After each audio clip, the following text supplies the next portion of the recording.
apples, cycle pears, first red plum tree this into Kentucky. Look at it now.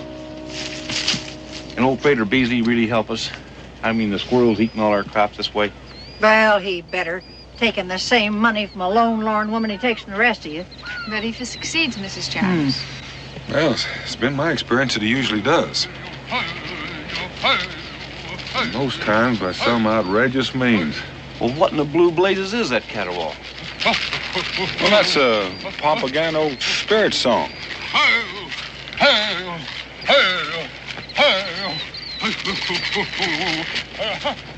Heathen spirits in the presence of our children?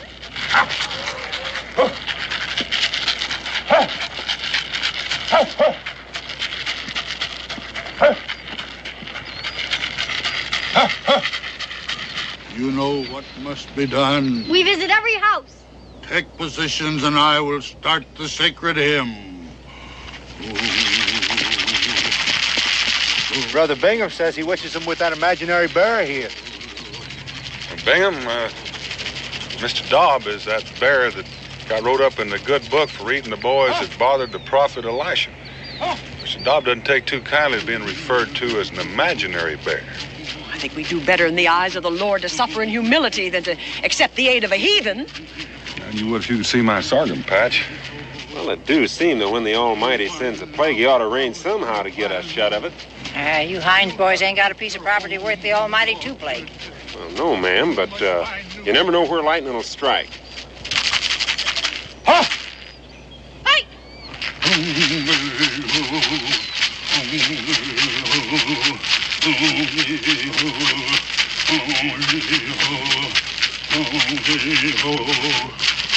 Little one of the brown squirrel clan, you have built your home in the orchard.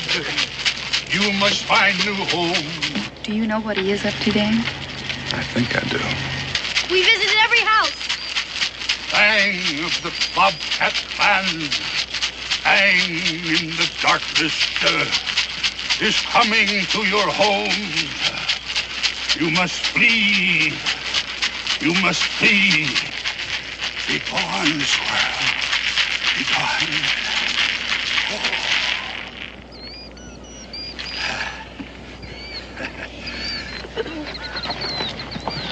Listen, you old fraud, if you think I'm going to pay out good money for a show like that, you... Sir, by tomorrow morning, there won't be a squirrel left in the whole neighborhood, I promise. Well, how can you be sure? Oh, it's just plain everyday witchcraft. Saul calling on the witch of Endor couldn't be more sacrilegious. The only way he could get in touch with the good Samuel, if I recall my scripture. Oh, blasphemy!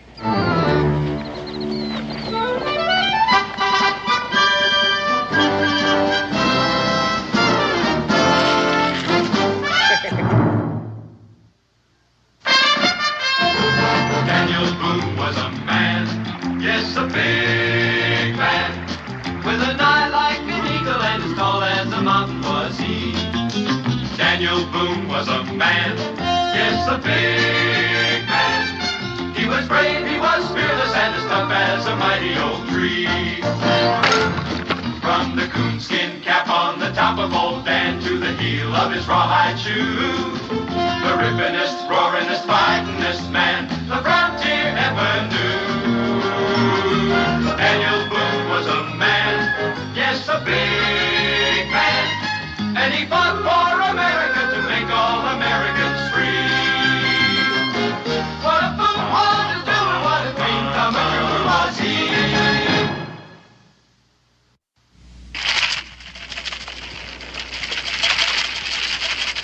All people of the brown squirrel clan, go in peace, fare thee well. Go in peace,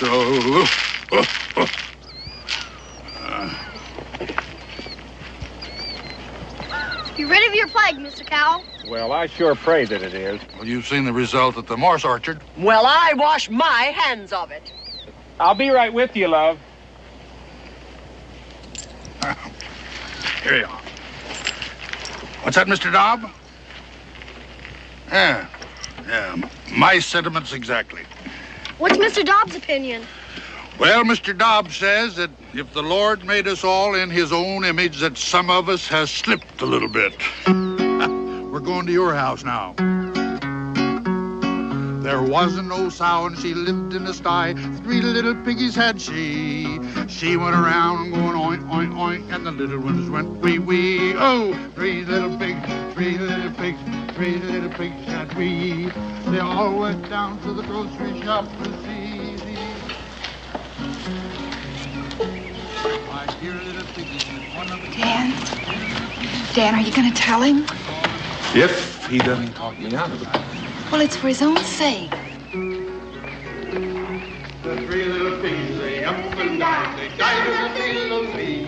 From trying to say oink, oink, oink, when the others say wee, wee. A moral is this little tale, a moral that's easy to see. She waddled around going oink, oink, oink, and the little one said wee, wee. Pretty, huh? Well, I'd say it's a wee mite more on the philosophical side. About to do your orchard, Pop. Want to come and watch? Oh, thank you, Ezra. Why don't you boys run along? I'd like to have a little talk with Prater. Is it all right to go along? Because these are sacred to the Cherokee. Oh, Mr. Dobb will be glad to go along with you. Won't you, Mr. Dobb? Yes. Come on. Well, I suppose now that you're going to tell me that you've never seen anything like this before, hmm? Well, Prater, I remember when I was living with the Indians, that the squaws used to keep the deer out of their cornfields without any fences. One of nature's lovely mysteries. Conversation smelled instead of heard. Nobody's found out quite how it works yet, but every living creature, they've got the hang of it. Animals and birds and fish. Us too would be my guess, except when we took up words, I think that we messed ourselves up there. But wild things, they make welcome to their friends and they warn away their enemies. Bobcat must to scare away ground squirrels. Them little varmints gets one whiff of it, and they say to themselves, if that devil is a scratching at our nest, we better set sail for New America. Well, I just hope they don't push you on board their boat. By Mrs. Grace? Well, Mrs. Grace is not the only one you've offended with your falderall. If you just do away with the pretty part and mark the burrows with a pair of overalls, I can unoffend them like scat. Civilization comes creeping in and tolerance just doesn't keep a pace with it. Daniel, you know what just come across my mind? Committee of Correspondence days. And you fomenting revolution up and down the land, the king's men hallooing after you, and you enjoying yourself.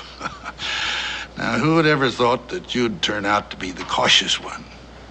At the same time, I hold your opinion high, and there's just one thing I'd like to have you straighten out for me. Them Indian women keeping their corn free of the deer. Now, just how'd they go about that? Well, Prater Breezy, you're plumb sneaky. Now, who am I to say whether it was the red paint or the dancing that did it? To say nothing of missing all the enjoyment. Not to mention the boys learn respect for other people's ways and having a little of it rub off on their elders. Mm-hmm. Now, there speaks the rumskullion that I know and take pride in.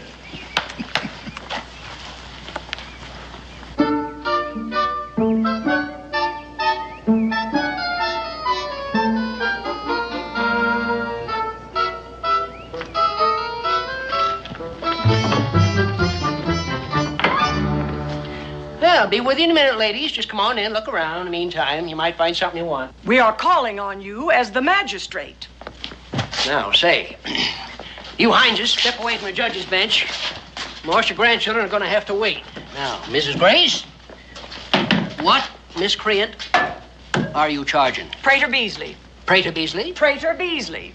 The same Prater Beasley that just rid your homestead of a plague of squirrels? You didn't see how he did it. We did. First time, leastways. It was pure blasphemy, and it involved innocent children. You know, that's what Bingham means to say. Now, you Hineses, just tend to your swelling. Now, Mrs. Grace, I am a little weak on law, but a bull ox on equity. Now, that's a platform I run and was elected on. Now, When a man has done you good and you want him locked up because you don't like the duds he done it in or who he chose to help him out, I just can't go along with you women. You mean you don't want to? Want to? I've been magistrate for 3 weeks, and all I've had out of it is to make Mrs. Jones a widow. Is her poor husband dead at last? He has been gone the past 7 years and not a peep out of him. Oh, can't say I blame him. That woman's a terror. Mr. Hines, for shame. What happens to the farm? It's hers. Miss Jones? Widow Jones, poor dear. In 30 days, she puts a stone up in the churchyard, and everything he had is hers. Come on, S. I ain't finished yet. Now you are. Come on. Well, that'll clear some of the air around here. Has she ordered the black for her mourning? Nope. And there's one widow I don't expect to sell her none. She's probably so overcome with grief she's forgotten the proprieties, poor thing. We'll go and call on her. You drunk up half my rum. Ah, what's a gill of rum to a man on the point of becoming rich? Shh. Huh? Remember what I said the other day? Lightning is striking, we'd have fields and plagues just like everybody else. Well, it's happened. The widow Jones is a rich widow. She's gonna need a man to protect her. You gonna marry her? Yes, when the good Lord handed out the brains in our family, he sure did pass you by. Well, any fool can see you're a born husband. Yeah, you listen here. Mom always Now, said... look, I'll be right beside you to advise you and help you, and we'll share just like we always have, huh? Now, come on. We got the inside track. We don't want anyone squeezing in ahead of us. Well, come on!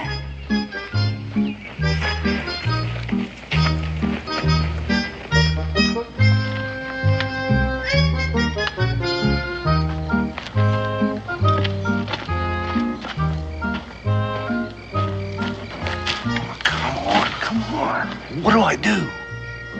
You rap at the door. She opens the door and says, come in. Yeah, what if she don't? You go in anyway. Come on.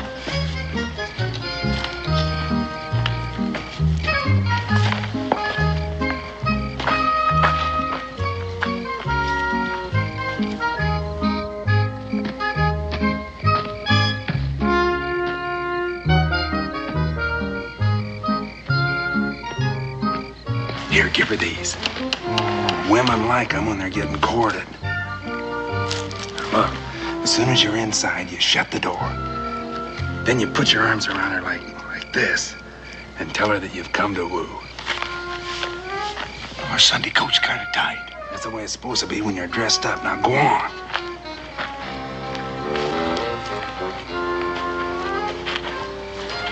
Where are you gonna be? I'll be right here till you get inside. Then I think I'll take a walk down by the barn and look over our new livestock. Well, go on.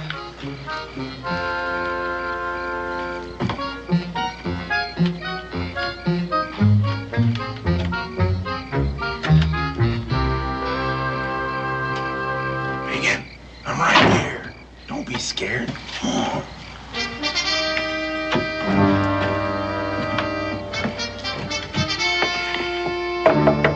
Doors open.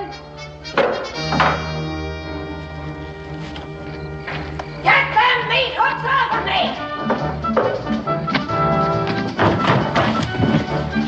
And stay out!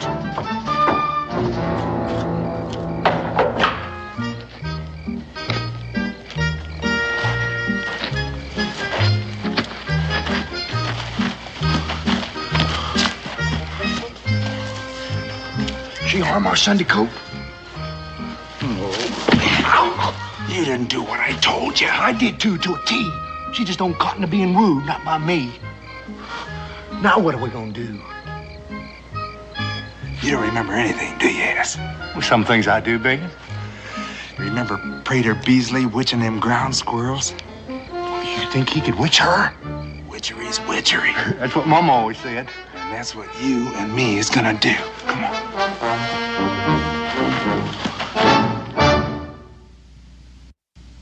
L'autre plomb, plomb, plomb, plomb, plomb, plomb. Well,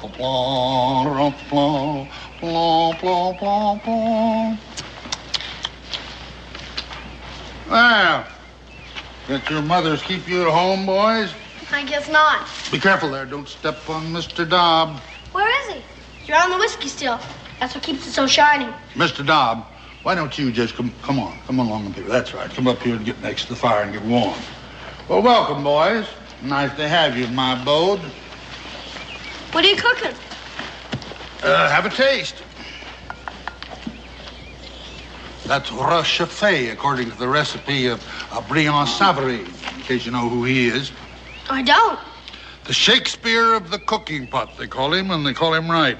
I made his acquaintance when he came here all the way from France to taste American wild turkey. You know everybody, don't you? Well, between Mr. Dobb and me, yes, more or less. George Washington. Just a nod and ask his health. But Patrick Henry, what? They're the best of acquaintance. Second best, maybe third. Hey, what's that? It's an Indian nose flute. Would you like to play it? Wow. Be careful. Don't step on Mr. Dobb. Try it. No, that's not the way.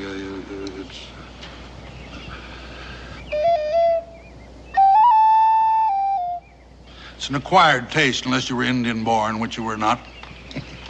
Here's something a little more fitting for your education. Play the one about our Polly. What's up, Mr. Dobb? Mr. Dobb says if I continue to scandalize you young'un with unrespectable singing, that he may have to consume some of your elders to save my careless neck. No, I'll sing an ancient song in honor of Mr. Dobb. But of course you deserve it. He's modest withal.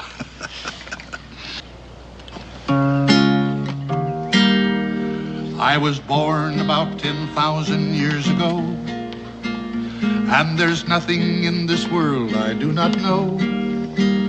I saw Peter, Paul, and Moses playing Ring Around the Roses, and Mr. Dobb will eat the man who says it isn't so. I taught Solomon to say his ABC, showed Daniel Boone the road to Kentucky, and while floating down the bay with George Washington one day, I happened old Methuselah to see. The good Queen Bess, she fell in love with me. She wanted to wed me secretly, but being a king was never this bear's desire. So I jollied her along a little while. I was born about 10,000 years ago, and there's not a thing in history I don't know. I saw Peter, Paul, and Moses playing Ring Around the Roses. All right, if we join you? The more the merrier.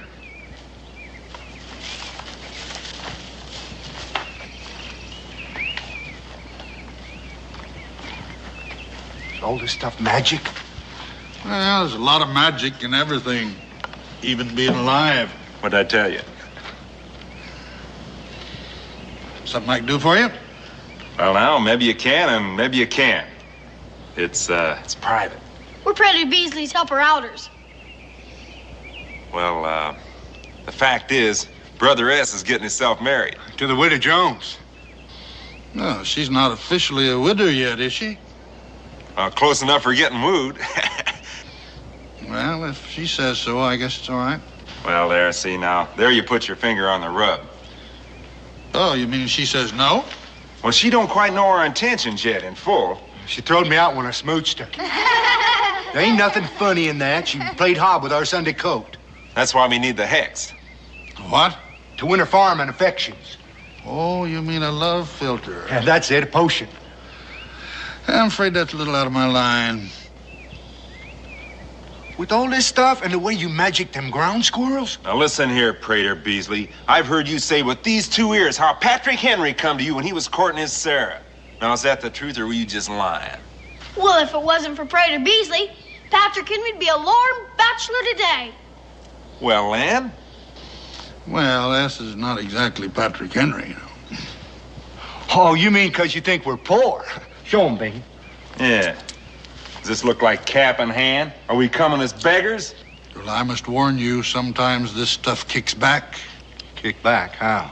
Oh, he's just trying to scare us off. You can't scare us, Prater Beasley. Us Hineses are like iron. You just get in there and mix up that potion. Very well. Just a minute.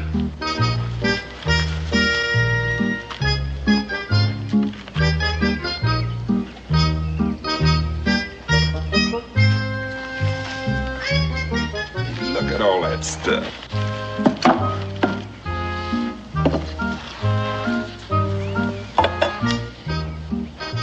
How do I make it work? Well, 3 drops in her tea, and then you sit with her after she drinks it.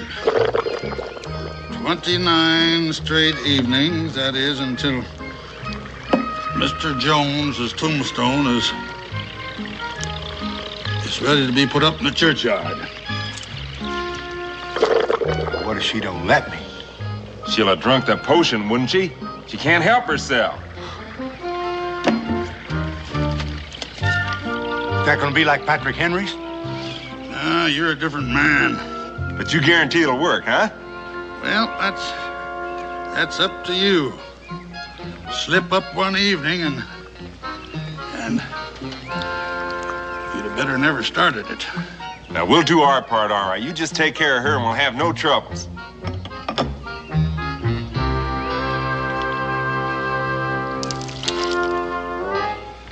Be very careful with it. Take it. Here you are. It's on the house. Oh, hey, that's real neighborly. Neighborly? If it wasn't for me, you never would be rich. Don't you remember? If the witch ain't paid, the potion ain't any good. We learned that from our mama. Here you are. Come on. Now you daren't put no hex on us.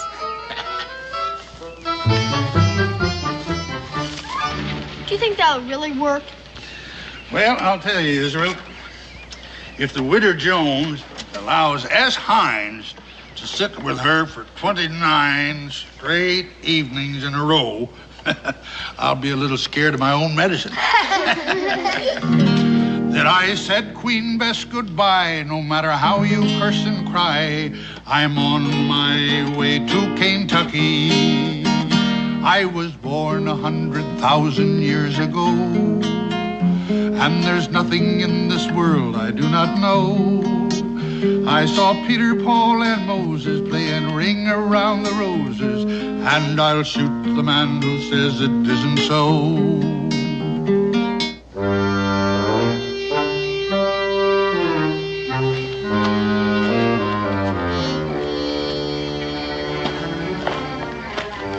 Put that in your pocket. You want her to see it?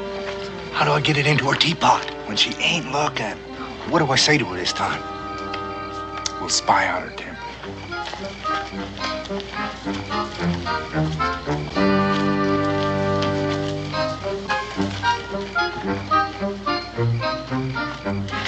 Glory be, she ain't home. How do I woo her? You sneak in and sneak the potion into her teapot. Well, what if she comes back? I'll give you a signal, and you flip out the window before she comes in the door. Now go on, I'm watching out for you.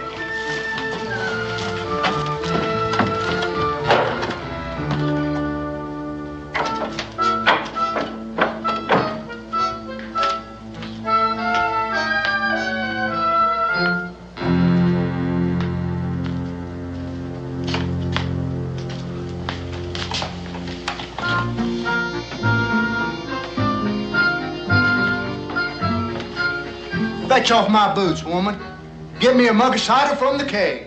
Yes. Is she coming? Hurry up with that potion.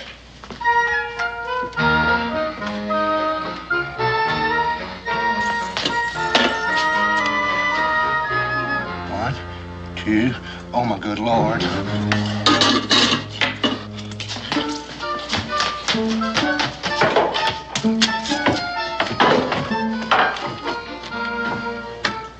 I forgot to flip out the window. I didn't even signal you. Just in the nick of time.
With no flowers. Go on.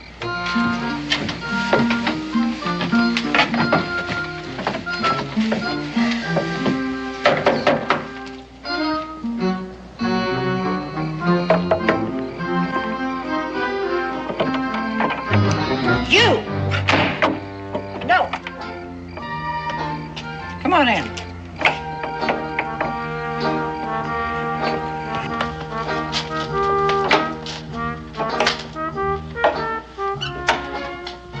Like a husky young feller. Huskier shade better. Yeah, one that could pull his weight in the traces. And I don't mind what people say about you. The farmer gets me, he's gonna get a pearl. I don't mind neither. What's happened is the wall of my well's caved in. Well, I got on our Sunday code. And if it ain't dug out tonight, my critters will go dry in the morning, leaving me a poor woman. That's terrible awful. The tools are leaning right outside. You can leave your Sunday coat in here till you're done. No, I'll have to come back for it. Wait a minute. How much do you think you're going to get out of me? That is for a sorrowful, near-bereaved woman. Oh, it ain't money I want out of it. And what in blazes do you want? Well, I want to sit here and drink tea with you for the next 29 straight nights.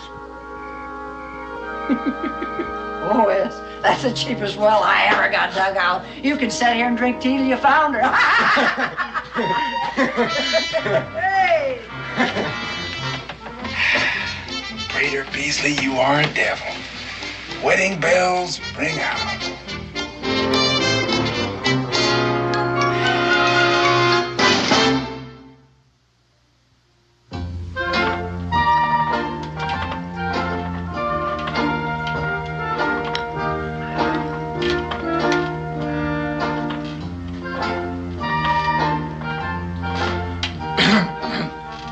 What was that?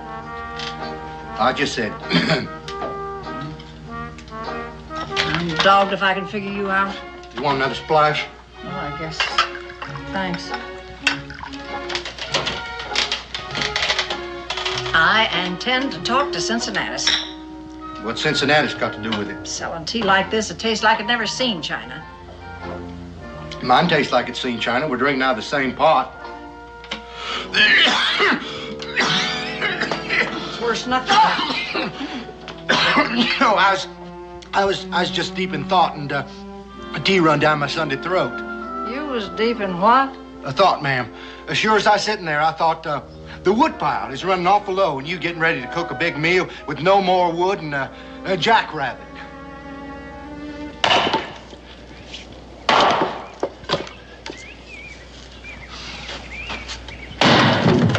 Hey, watch where you're throwing our wood, will you? Brother Bingin, I'm worried. Now, what do you find to worry you? Well, look at the sweat on my brow. I done worked up a blister. Well, when the widow asks, you gotta do, for the time being, anyway. That's it. She didn't ask. I just opened my mouth and offered. You know, Brother Bingin, I think that potion's working on me at the same time. Oh, that's plain impossible. We're drinking out of the same teapot, ain't we? Did the witch lay a hex on you? Not that I know, anyhow. The witch don't lay a hex on you. The potion can't harm you. Now, you ought to know that by now. I'm still sweating like a horse. Wooing fever, we call it. Never lasts past wedding bells. Tonight's the night you pop her the question, and tomorrow morning, all you want to do is just sit around and rock and get waited on.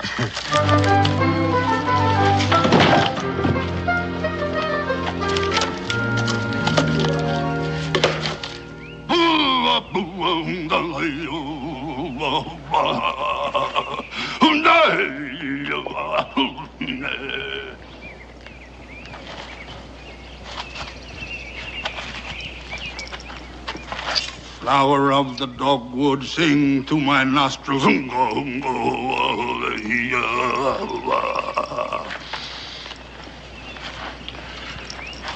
Black gum. What's this medicine good for? The ague. Hand me some of the mountain ash, the red berries. Good. 4 more.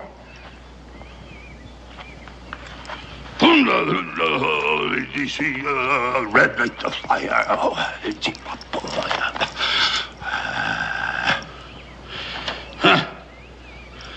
Now they'll stop being what they are and become medicine. You know, I thought about becoming a doctor. Most of that had to go to Yale College. Yale College? That's a good place, but they go a little bit too much for the book. That's how you're supposed to learn. Well, Mr. Dobbs says that you learn by living. And the more you live, the more you learn. But the way you really learn is by looking and questioning and doubting everything that man has said is the gospel truth. No matter who he is, says Mr. Dobbs. Been expecting you. You hear that? He admits he's expecting us. About a month ago, I gave you a love filter. Just a month and you know it. Give it? Why, you old scoundrel, you sold it to us. And don't try and lie out of it in front of this child. You said Patrick Henry come to you when he's courting his Sarah. Well, you don't even know the man. Patrick Henry's his closest acquaintance. Now, how do you know that? Because Prater Beasley said... No matter who they are, as Mr. Dobbs says. Because Prater Beasley knows his favorite song. For tonight we'll marry, Mary B. For tonight we'll marry, Mary B.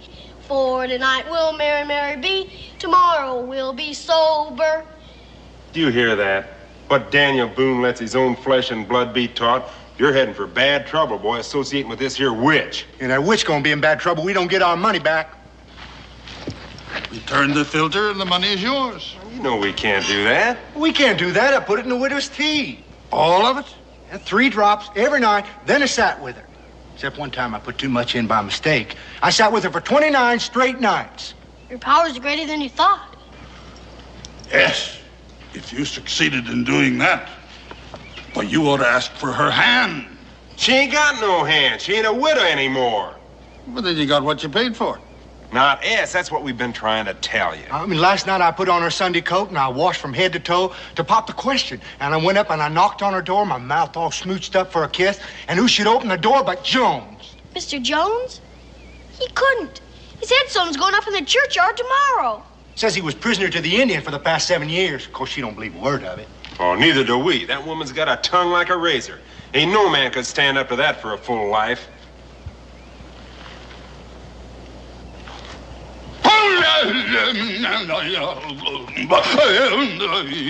There's nae luck about the house, says Sister Jones awa. There's nae luck about the house with Mr. Jones awa. No luck when he's gone. What do you mean by that? That, as Israel puts it, my powers are greater than I thought. I compounded a filter that brought a man from the grave back to life. What's that, Mr. Dobb? Oh, Mr. Dobb. He likens me to the prophet Elijah, restoring the widow's son to life. Jones wasn't dead. Well, even if he was, it was our money. Well, why don't you collect from him? What, from Jones? Yeah, you said he reaped the benefits. Well, yeah, come to think of it, he went... Ow! Ain't it enough he hexed us? Don't let him twist your mind as well. Now, look here. I was a share in that fortune, and I'm holding you responsible. And Boonesboro's got a magistrate these days. Now, what good's that gonna do us? Old Cincinnatus wouldn't even hail him up for Mrs. Grace. Ending a plague of ground squirrels is not against the law. Yeah, but cheating is. Against the law and equity as well. Hey, you hear that? He admits it. We got him. Yeah, what made him agree with us? He's got some cadoodle up his sleeve. No, he ain't. He hexed us after we paid him. Now, that's against the witch's book. That puts him in our power. We're gonna hail you into court. Yeah, you rue the day you frauded the Himeses.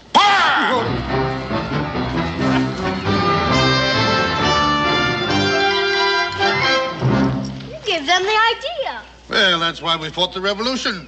What, so those diddlers can make you look like the criminal? No, so every man can have his day in court, and disputes between Americans be settled according to the evidence. Mrs. Gray sure's gonna kick up her heels into the jig when she hears about this. Don't think they could win, do you? Well, Ezra, I'll tell you. Mr. Dobb remembers Socrates sentenced to the hemlock, and Solon the lawgiver being kicked out of Athens into exile, to say nothing of some latter-day events which would embarrass me to mention.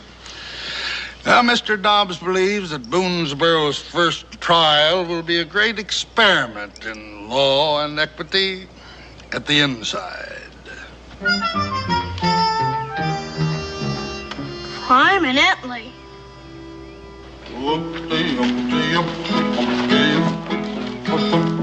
There was an old sow, she lived in the sky, and 3 little piggies had she. She waddled around going oink, oink, oink. And Profane music at a time like this. Don't bite him, Mr. Dobbs, not on the first day of court. Don't worry, Mr. Hines. Justice will triumph. I wish I could be sure of that, Mrs. Grace. He'll get his comeuppance. Come on, Dad! Al?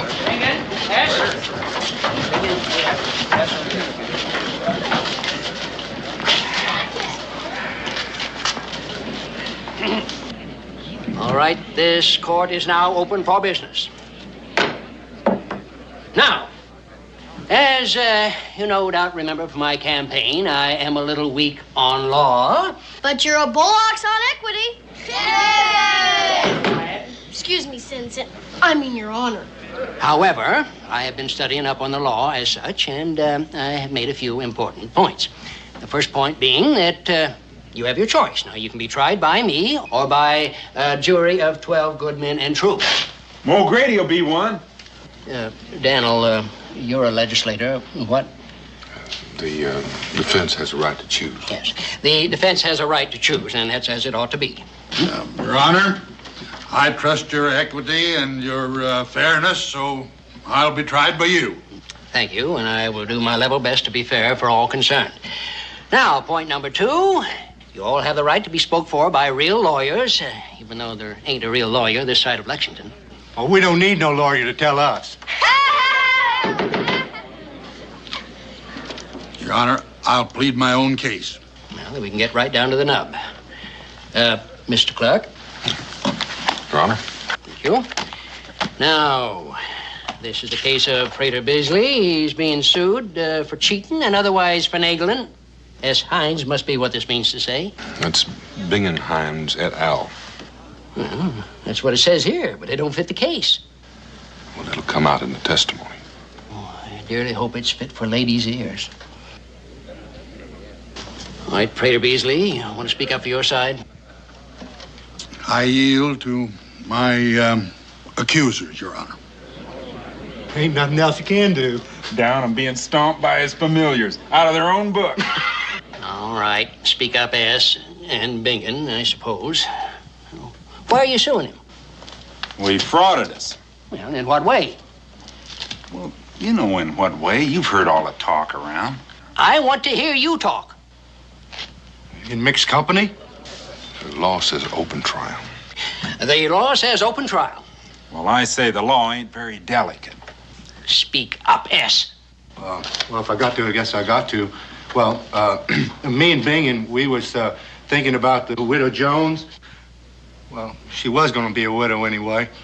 We got to thinking that she needed a man to protect her. To protect me? Why, mop up the floor with men. Ask Jones. All right. Go on, S. Well, we figured since everybody else around here's already got a farm, we thought it might as well be us. The two of you? Well, that wouldn't be respectable. And then Prater, he sold us the filter. The what? Like he'd give Patrick Henry to get his Sarah to fall in love with him. Is that what he told you? Well, yes and no. Well, he didn't say it exactly. And you let him believe it? Ours was 3 drops in her tea, and then poor ass here had to sit with her after she drunk it, night after night. I had my work cut out for me just getting her to let me stay, even though I did dig out her well. You was a nuisance. Well, he got the potion down you, didn't he? And then she wouldn't marry me. Jones come home. He's sitting right there alongside of her. Well, that's why we want our money back, along with what I lost by her not going through with the wedding. You lost? Well, he was to share in the fortune. Oh, he was he? I put up the witch money. All right. Let's have it quiet in here. Rita Beasley, say your say. Well, Your Honor, I think it's already been said. No argument? Well, I'd like to move for acquittal on the evidence. Well, from the point of view of evidence, I'm tempted to agree. Oh, injustice! Mrs. Grace, sit down. Now, evidence is one thing, but from the point of view of equity and justice, Rita Beasley, I am ashamed of you. You're the smartest man around here by a running mile. You read books and you think philosophy, and the young ones dote on you in spite of it. But you ain't got no more responsibility than a polecat. You playing thumble rig on the superstition of these diddlers for your private amusement. Now, just a minute about that. Judge, I take my hat off to you. I am going upstairs and wrestle with this decision till equity throws me. This court is adjourned till I get back. What's he got to wrestle on? We give him the straight facts.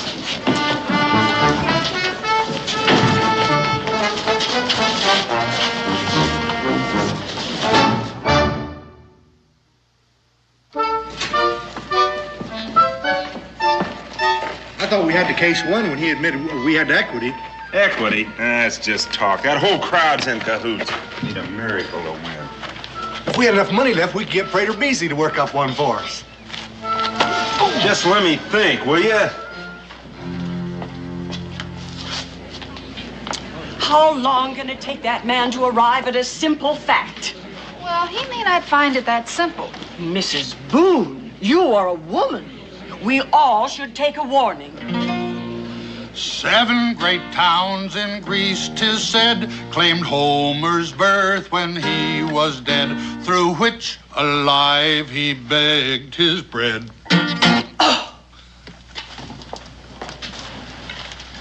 We could just walk out and leave him high and dry. Now, what good would that do us? Huh? Gentlemen, do you know where I can find Dan Boone? Oh, he lives out there someplace. Oh, he isn't at home. I thought he might have come down to the fort. Well, I can knock on doors. Somebody may know. Here. We ain't buying nothing. Oh, they're free. I'm running for Congress. As long as they don't cost. Patrick Henry. Hey, you really him? Yes, I really am. You gonna tell him after all? We got our miracle, you oaf. How do you suppose a man of Patrick Henry's prominence is gonna feel when he finds out an old loony claims he couldn't make hay with his own sweetheart without witchery? Oh, Patrick Henry's gonna be mad as hops. You're gonna be mad as hops.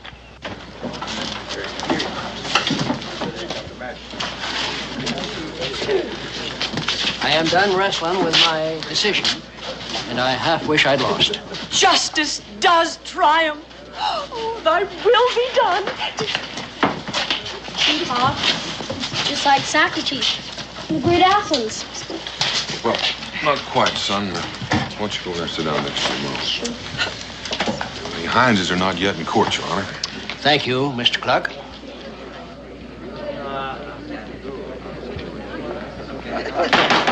Court's in session. Now let's have some order here. Hold on! What? Hold back your decision. We got ourselves a new witness. His word's better than his bond. That this here polecat frauded and diddled just like he done us. Sit down. Done for and finished, ain't you? And you're in cahoots, can't stop it anymore. Sit down and be decorous. Your Honor, if I may, before the court proceed. Dan! Pat! Patrick! Becky! Oh. Rosey, Patrick Henry. What are you doing here? I'm running for Congress. I hope I can count on your support. Well, you don't need to ask. I can even make a speech for you. Well, with Daniel Boone orating for you, I guess you'd have no use for me and Mr. Dobb. Frater Beasley, why, you old polecat. Is Mr. Dobb with you? Just 1 inch and you'd have stepped on him. Oh, Mr. Dobb, I am so sorry. He doesn't know his own strength anymore. Israel? Israel? I used to know you. I know. I was a lot smaller then. Thank you. I'll remember that next time. This court is in session. I do apologize, Your Honor. An unexpected meeting with dear friends. Say, you are the old loony that's on trial here. I am that self-same old loony. Your Honor, Prater Beasley has not engaged me as his counsel, nor would I expect him to, but as a friend of court. Now, hold on. What kind of friend is that? Amicus curiae. Your Honor, may I speak? Go ahead. I'm as curious as anybody else. Your Honor, if not for Prater Beasley here, I'd be a lorn bachelor today. That means he didn't diddle them. Well, whatever Prater says is apt to be the truth, no matter how outrageous. I will not believe it. Oh, madam, picture me, a young fellow, head over heels in love, and tongue-tied as a bashful coot. I'm sure you must remember from your own courtship. Well, Prater Beasley gave me a filter, distilled by his genius, and I quaffed a glass about so tall. Ours is for her to drink. Well, he told you the recipe's different according to the man. Don't interrupt the congressman. You testify it worked? It hit me like Jove's thunderbolt. I took another small shot, just for luck, and staggered down to Sarah's house. I asked, and she said yes. By the way, you still have that still? Yes, and some of the finest branch water that ever trickled down a man's throat. Well, then, Your Honor. Case dismissed. Court adjourned. This tavern is open for business. Kentucky wins over Great Athens! Hey!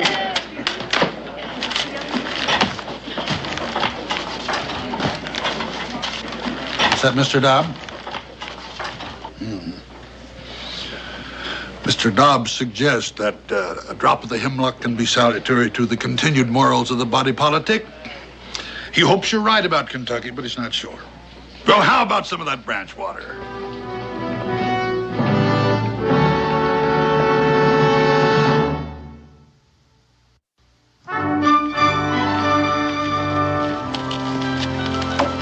If you'd like me to draft that speech for you, Wouldn't sound like Pa. do it your own way then. Becky, my dear, as always. Oh, and the next time you come, you bring Sarah, you hear? Will you come up and visit us in Philadelphia? The capital? You can watch our nation taking form. It's beautiful to see. Well, we'll see what we can do. Well, he acts like he smelled a bear.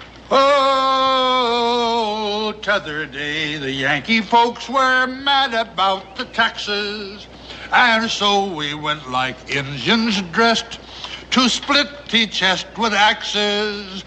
Sir, for snake bite and voters who need mellowing, compliments of Mr. Dobb.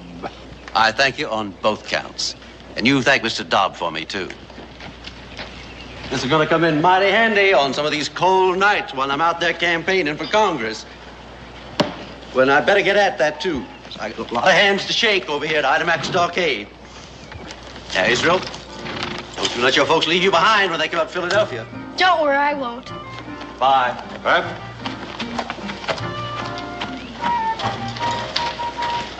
You know, I'm thinking about being a congressman instead of a doctor.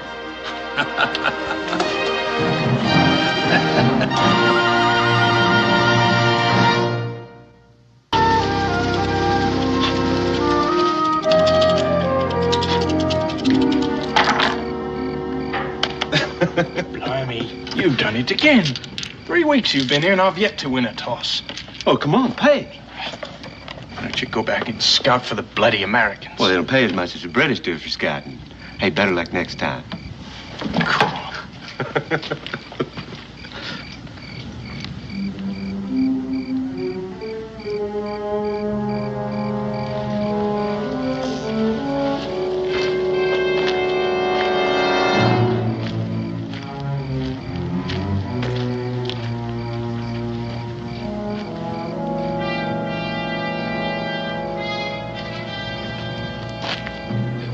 take our land.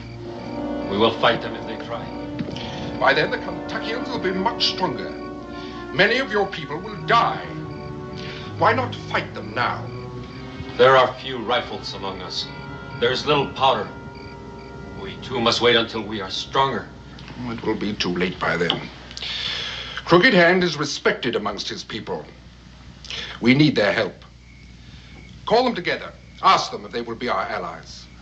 And if they agree? I will give them many guns and much powder.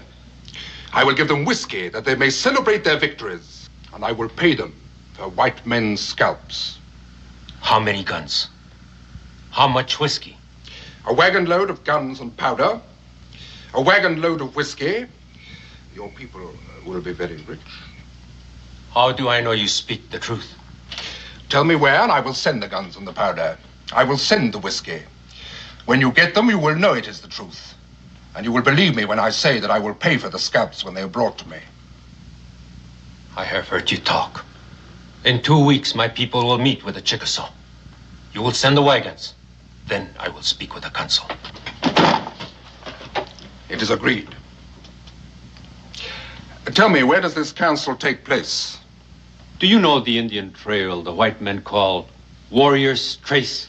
Yes, I know of it. Far to the south of this trail, the small streams join one another to form a river. Ah, the headwaters of the Kentucky. The meeting will be there. That is where you will send the wagons. Hey, you there!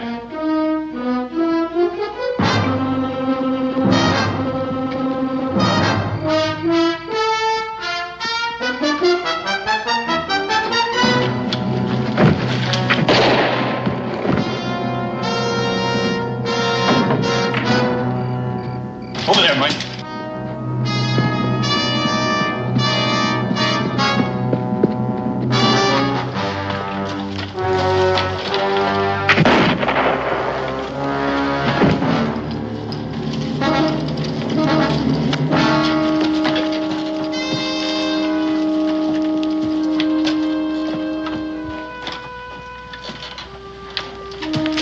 I'm afraid he got away, sir.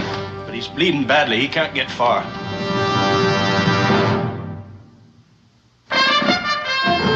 Daniel Boone was a man, yes, a big man, with an eye like an eagle and as tall as a mountain was he.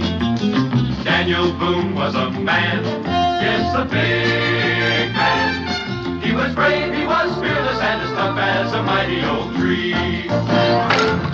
From the coonskin cap on the top of old Dan to the heel of his rawhide shoe, the rippin'est, roaring'est, fighting'est man the frontier ever knew. Daniel Boone was a man, yes, a big man, and he fought for America to make all Americans free. What a Boone wanted to do and what a dream come true was he.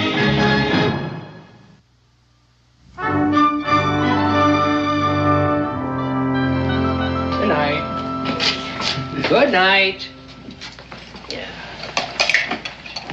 Drink up, gents. Maybe you ain't got no place to sleep, but I have, and I sure don't intend to waste it. You throwing us out? Right now, I'm asking. Throwing out comes later. Oh, you're a hard man, Cincinnati. Well, Cully, I sincerely doubt it's worth staying up for. Just wait till tomorrow when you're thirsty. Hey, Dan? Latham Green. Your wife said I'd find you here. It's all washed out. You better sit down. Yeah. You're hurt, too. Here, let me take a look. I'm all of that. Just a have a drink. Cincinnati, bring a towel. Must have taken the wrong turn, man. The last time I heard of you, you were heading for Kaskaskia with Major Clark. Yeah, that's true now. Well, nothing's happened to Clark, has it? Oh, they was all doing fine last I saw them. What happened? Well, I was on me a scout, and I got myself picked up by a redcoat patrol. They figured I was just a trapper, so I hired myself out to the British for a while. You hired out to the British? Well, I couldn't lick them, so I joined them. No, I just now come all the way down from Fort Detroit. Eat this up, Cincinnati. Is old Hair Bar Hamilton still up there? Yeah, he's still in business. That'll be Kentucky has buying next unless they're stopped. Who's they? A British detachment. They got themselves a wagon load of guns and powder. And another wagon load of whiskey. They're headed for a big meet with the Choctaws and the Chickasaws southeast of here at the headwaters of the Kantuck. And if they gets together, this whole valley is going to be knee-deep in blood. How are we going to stop them, Daniel? Which way are they coming? Down Warrior's Trace. I figure maybe you got 3-4 days to head them off. Head them off with what? Daniel, look. You know the country. You know, the only road goes right through Frenchman's Gorge, and there's one spot where it narrows down to where a man could almost spit across it. If a man could get there first with enough powder, he could blow the whole shebang sky high. You read my mind. Cisneros, how much powder have you got? Plenty. Do I hear any volunteers? Better speak up, Mason, because I think we're going.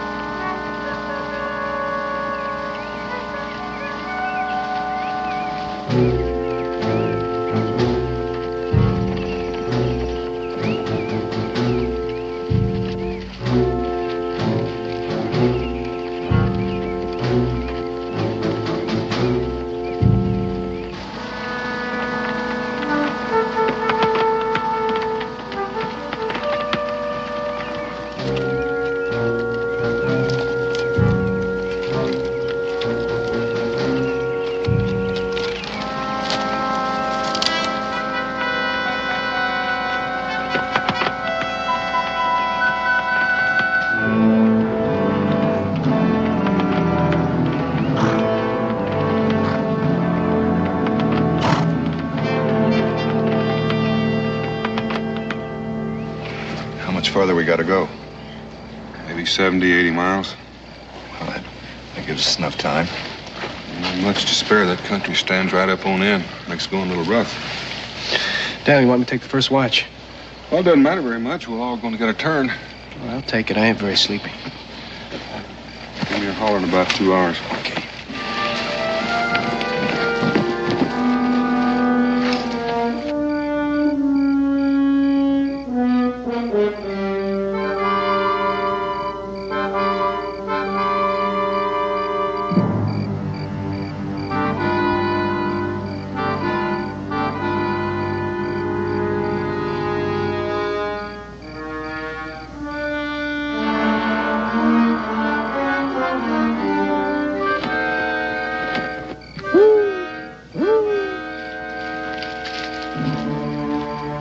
I could hear you coming for 100 yards.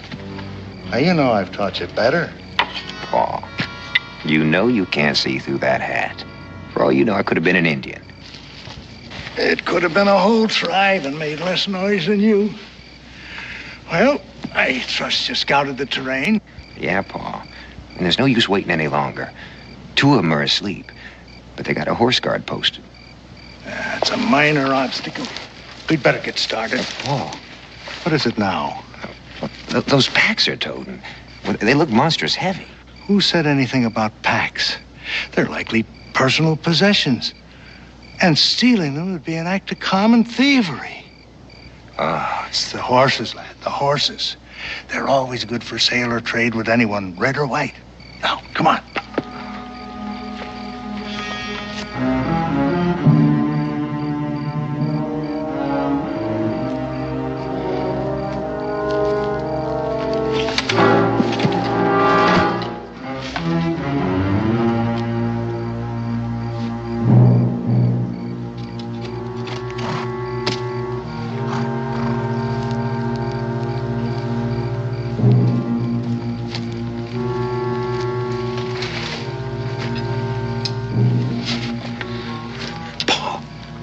How are we going to get him out of here without waking up the camp? That timber's awful thick to travel through in the dark. You don't have to worry about noise now, boy. Go ahead, move out.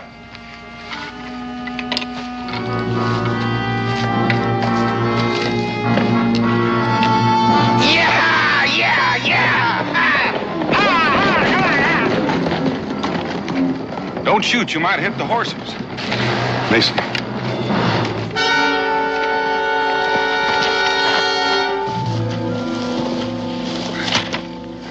What hit me? Just about to ask you. I don't know. Somebody grabbed me from behind. And that's all I remember. Well, whoever did it wasn't ain't taking any chances on you waking up. Horses. Go on. Give me a hand. We'll get him over to the fire. Oh. Grab the harness. Is it Indians? Been Indians that have lifted your scalp. The way it feels, I'm not sure they didn't. Indians are white. It doesn't make much difference. Either way, we're set afoot. Sit down right here.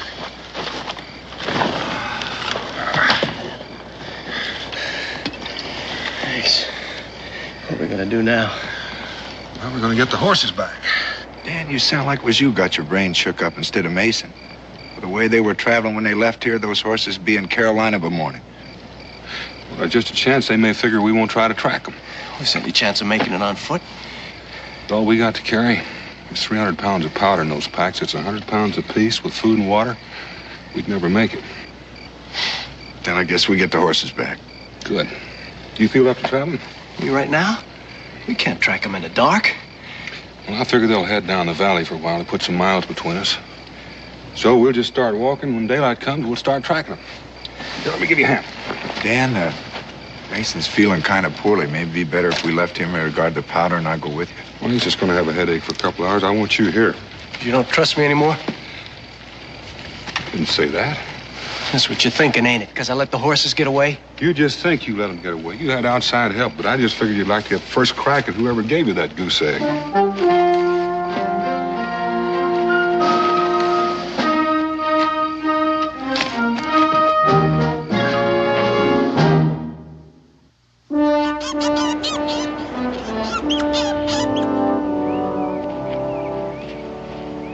Well, they camped here before they stole the horses. Took time to eat. The looks of the prints, it looks like they had a woman with them. Woman? Well, what's so surprising about that? I don't know. I just don't see a woman going around stealing horses, that's all. That sentiment does you proud, Mason, but that goes to show you how much you don't know about women. Ellie! Ellie, where are you, girl? I'm taking a bath. In the water? How else am I going to take a bath? Oh, it's common knowledge that taking a bath brings on sickness in the vapors. And yet you do it anyhow. I tell you, you put a burden on a man. You said yourself that cleanliness was next to godliness. Cleanliness of the soul. It's a common misinterpretation of the book. There's absolutely no excuse for daily washing. That's not what my pa said. Your father, may he rest in peace, was a misguided man. He may have been misguided, but he was no horse thief.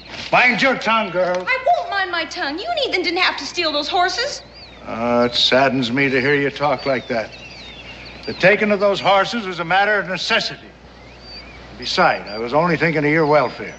My welfare? You make it sound like I was crippled. I don't need a stolen horse to ride. It was all part of a long-range plan. Now, the last place that we stopped, I was told that land was to be had for just the asking down in Carolina. You mean we're going to settle down someplace? Well, I was keeping it as a surprise, but since you wormed it out of me, You see, we need those horses. A man cannot till the soil without a beast to pull the plow. This gypsy life has no existence for a lady. It's to my discredit that I didn't think of it myself, but better late than never. You don't mind me saying that I still don't believe you. Well, I can't say I blame you. You see, I cast aside my Christian principles when Ethan's mother passed away. Yes, I've been a sinner. But now I've seen the error of my way. Then take those horses back where they belong. Girl, are you trying to get me hanged? I don't mind doing penance, but that's carrying it too far. No, I'll keep them around just as a reminder of my sinful past.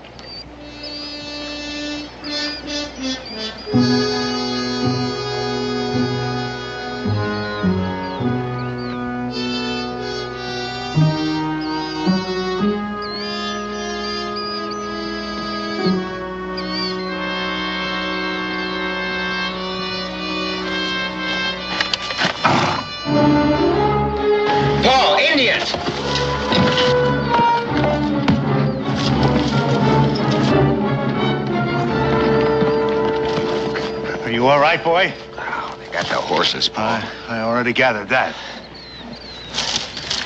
Come on, let's get out. I don't think that would be advisable.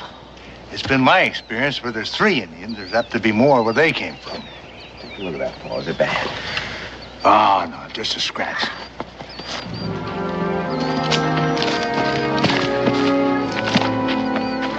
Wherever they're bound, they're in a hurry. And if we're gonna catch them, we better do it pretty soon. It's about a half hour before dark. You smell smoke? Nope. My sniffer ain't as good as yours, though. It's from a campfire. Daniel, that don't make any sense. If they were in such a hurry, why'd they stop to build a fire? We're not gonna find out standing around. Come on. What about those 2 men that were trailing us, Paul? They'll be along. What are you going to tell them? They're apt to be put out about their horses. Well, I don't know. But I'll think of something when the time comes. You better get to thinking, Paul. The time's come. Well, this is an unexpected pleasure. May I ask what you gentlemen are doing out here in the wilderness? Right now, we're looking for horses. Oh, well, that's quite a coincidence. So am I. No later than this afternoon, a band of thieving redskins ran off all our stock. I don't see where you got any reason to complain. That's where you got them to begin with, ain't it? Sir, are you calling me a horse thief? Do you know any other name for it? Well, would you believe that we found those animals peaceably grazing alongside the trail? At the time, it seemed like an act of divine providence. Damn, there ain't no sense listening to him. He's just gonna keep right on lying. I'm gonna look around. Stay right where you are. You, sir, I'll thank you to lay aside your gun. Ethan, get the rifle. Don't touch that gun, Ethan. Do as you're told, boy. I'll give the orders here. You keep waving that pistol around, you're gonna get somebody killed. Take it away from him, Mason. Stay where you are. I mean what I say. Why don't you take it, Daniel? I'm warning you. I'm not ordinarily a violent man, but I'll shoot the first one that moves. Well, not with that gun, you won't. There's no powder in the pan. It's broken. I acquired this firearm in a game of cards. It seems that the man that I won it from was dishonest. And how was the card game?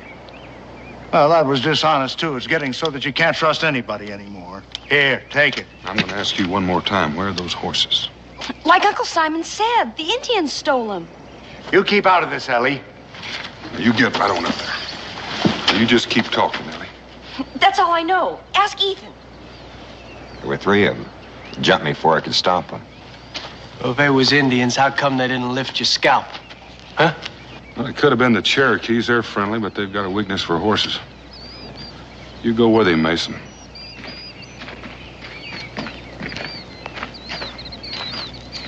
Well, now that we've got our little differences settled. Our little differences? You stole my horses and you cost me a day's travel and you call that a little difference? Oh, I know you're a mite upset about those horses, and in all fairness, I can't blame you. But what's done is done. And being a fair-minded man myself, I can't say that I hold it against you for getting mad at me. You're not going to hold it against me? No, better friends than enemies. So allow me to introduce myself. I'm Simon Doggett, and this here's my adopted daughter, Ellie.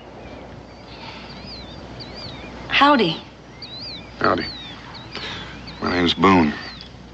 Boone? Boone? That has a familiar ring. You're not running from the law, are you, Mr. Boone? Nope. Are you? Oh, whatever gave you that idea? Since you did manage to steal my horses, it occurred to me that thieving might be just a part of your natural trade. Oh, now there you go, bringing up a subject that I thought was already settled. We're real sorry about the horses, Mr. Boone, but Uncle Simon needed them so we could start a farm. He's a farmer? No, not yet, but we aim to settle somewhere down in Carolina. Uncle Simon heard the land was free down there.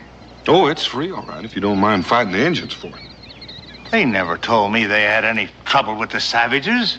Well, that's Chickasaw and Choctaw land. They've never been too fond of the whites. Now it's worse that the British are paying bounties for white scalps. Well, it looks as though we might have to change our plans. Well, you just might take my advice and go back where you came from. Well, Mr. Boone, I find that suggestion just a little bit impractical.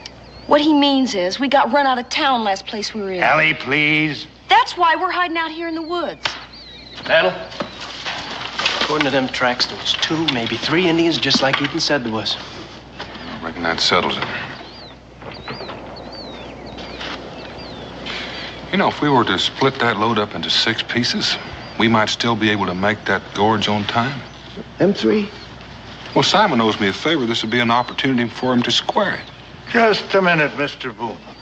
Am I to understand that you are to make of my kin and myself beasts of burden? Well, that's one way of putting it. Why, that's downright degrading. And beside that, conscripting labor is against the law. I can't allow it. Well, maybe you'd like to go back to that town they just run you out of. Oh, well. You don't leave a man much choice, Mr. Boone. Now, inasmuch as we're friends, I'd like to help you out, but as of late, I've had the miseries. Well, I figure that you'll be feeling worse by the time you get to where you're going. Now, why don't you just start collecting your gear here? What about her? She's walked this far. I reckon she can walk a little farther. Daniel, she could get killed. We can all get killed. There's no help for it. But we sure can't leave her here alone. All right, start packing up.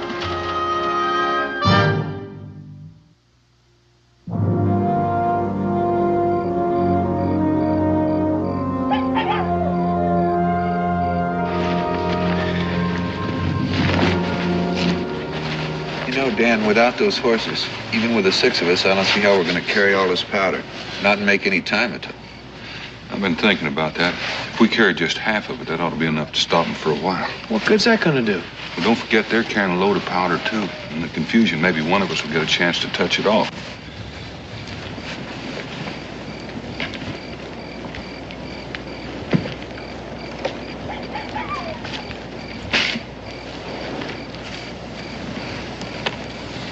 Look at your pa over there. Sound asleep like he didn't have a care in the world. Ethan, couldn't you talk to him? Talk to him? About what? About cheating and stealing the way he does. Seems like every place we go, he gets in trouble. That's the way Paul is. Got to make a living for her somehow, don't he? Some people work. You know that ain't for Paul. He figures he's too smart to stoop to working with his hands. Ethan, don't you ever feel like you'd like to have a home? I don't know, maybe it's different with boys. Maybe it's like Pa said, you don't miss what you never had. Seems like we've been moving on to someplace else ever since I learned to walk. Yeah, I guess that's my trouble. Pa hadn't died. There's no use thinking about that either. Ellie. Oh, it's all right, Ethan. It's not your fault. I had no business sounding off the way I did.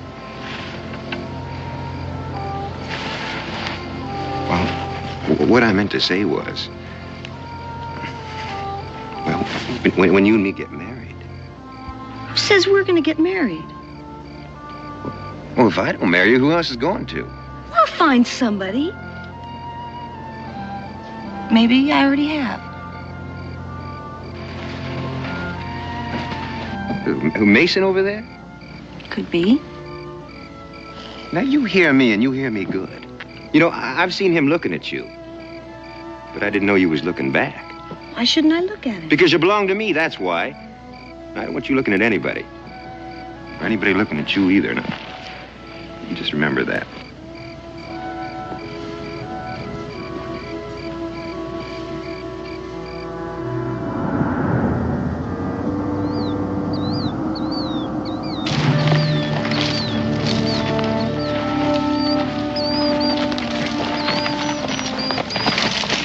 Daniel? Take a look at that sky. Yeah, looks like it's gonna be a real toad strangler. Wonder how waterproof this powder is. Waterproof enough. Keep moving, Mason. I want to go ahead and see if I can find a shelter. Well, on your feet. Gotta keep going.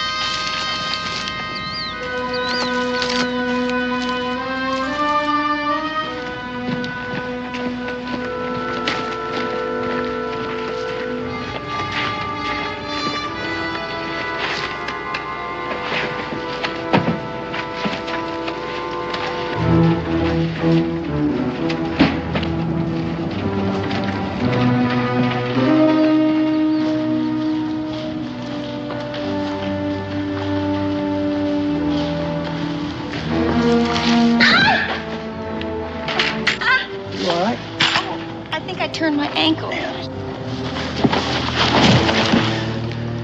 What's eating you? You keep your hands off of her. Ow, Ethan, behave yourself. He was only being kind to me. Yeah, well, I'll teach him to go putting his hands on you.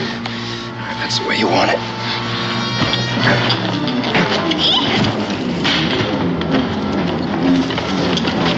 Take it easy, Mason. Let him come. Listen, my hands behind my I'm gonna back. hit you too if you don't cool off. Same goes for you.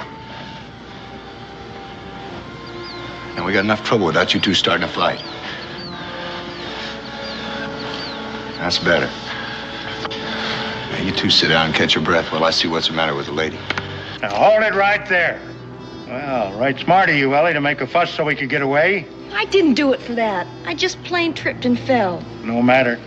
But we better get on our way before Mr. Boone gets worried and starts looking for us. Ethan, pick up those rifles.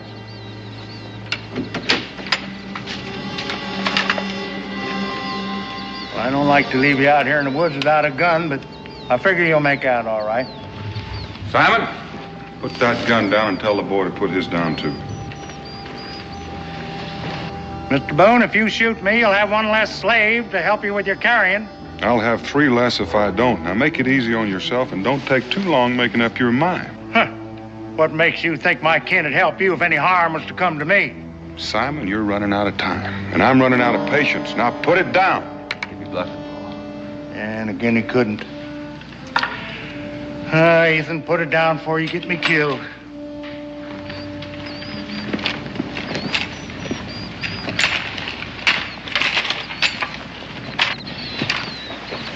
What happened? Al Mason and I just got a little careless. Found a cave about a half-mile up the way for shelter. Now move out. Mr. Boone, I'd like to talk to you. Simon, you just start walking, and this time you're walking in front of me. Me break trail for you? Why, if we run into hostile Indians, a man could get killed. That he could, and just might save me the trouble. Now move out.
Killed sneaking up that way, son. I wasn't sneaking up on you. I was just trying to keep our slumbering companions from knitting up the raveled sleeve of care. You know Shakespeare, I presume? Not very well. Ah, that's a pity. The entire quotation escapes me for the moment, but it'll come to me later. What do you want, Simon? You didn't wake me up just to quote portrait. No, I didn't, but the phrase seemed appropriate at the time. Oh, relax, Mr. Boone.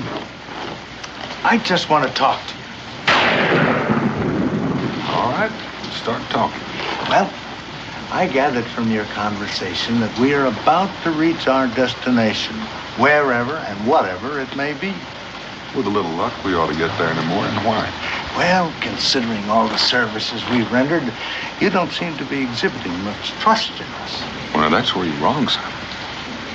Not a question of a lot of trust. As a matter of fact, I don't have any trust in you, no. That's what hurts. And after all the help we've been to you. I'm going to ask you one more time. What is it you want? Well, I'd like the simple answer to a question that's been plaguing me. You see, a little while ago, I took the liberty of peering into one of the packs I've been carrying. And I just wondered what in the world a man would be doing with all that powder. Well, he could be selling it to the Indians. The first thought that crossed my mind. I'll bet it. And it also crossed my mind that a man could make a tidy profit on such a deal. Oh, Mr. Boone, I could tell you were a businessman the first time I saw you. Well, now, what else could you tell about me? Well, I could tell that you wouldn't mind sharing the wealth with an old man who was willing to forget what you were selling and who you were selling it to. Well, Simon, that sounds a little mite like blackmail. Oh, that's an ugly word, Mr. Boone, an ugly word. Let's just say that I'm doing you a favor, and you're willing to pay for it. Well,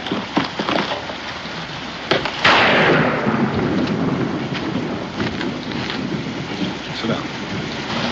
Now, there's nothing more to discuss unless you're prepared to meet the terms right now. I said sit down. Oh.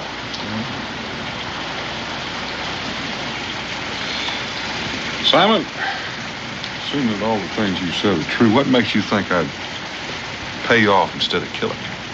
Well, I've given that quite a little thought, too.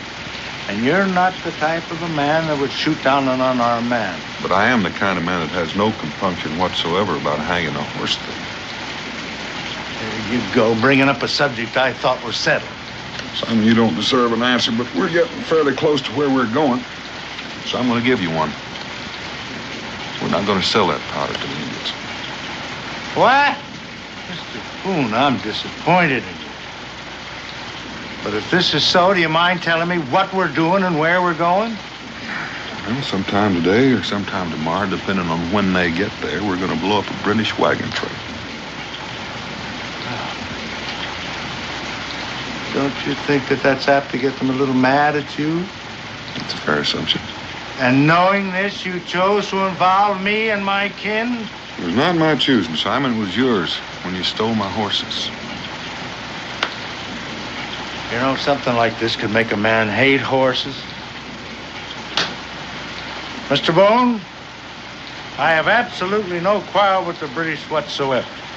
So, if you'll just pay me our share of the money that you owe us for being so much help. What money? Well, our share of the money you're getting for doing what you're doing. Good Nettie. Do you mean to say you came all the way out here and ran the risk of getting killed for nothing? Well, depends on what you call nothing.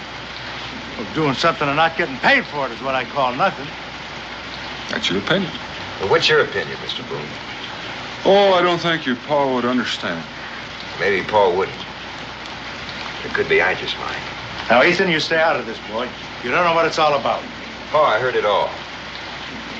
I'd still like to know what Mr. Boone's opinion is. Well, it's fairly simple, Ethan. The wagons that we're after are loaded with powder and rifles and whiskey for the Indians. If we can stop them, we can save a lot of homes, maybe a lot of lives.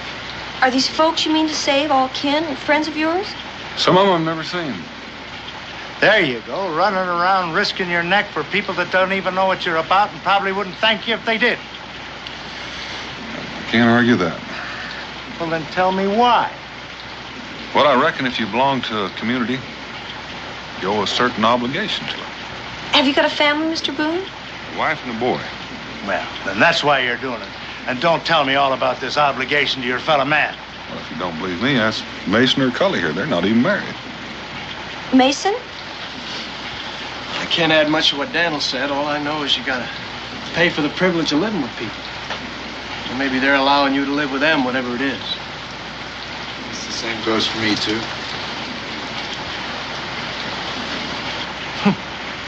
Well, nobody ever did anything for me I thought I had to pay for. From what I've seen of you, Simon, I reckon that goes both ways.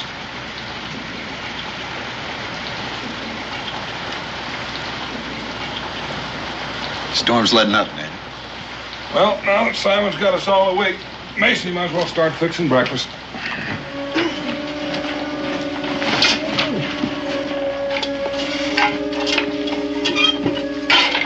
Time we eat will be light enough to travel.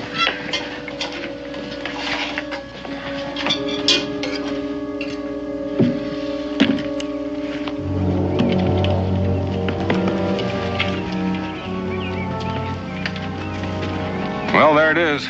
Now all we gotta do is blow it up.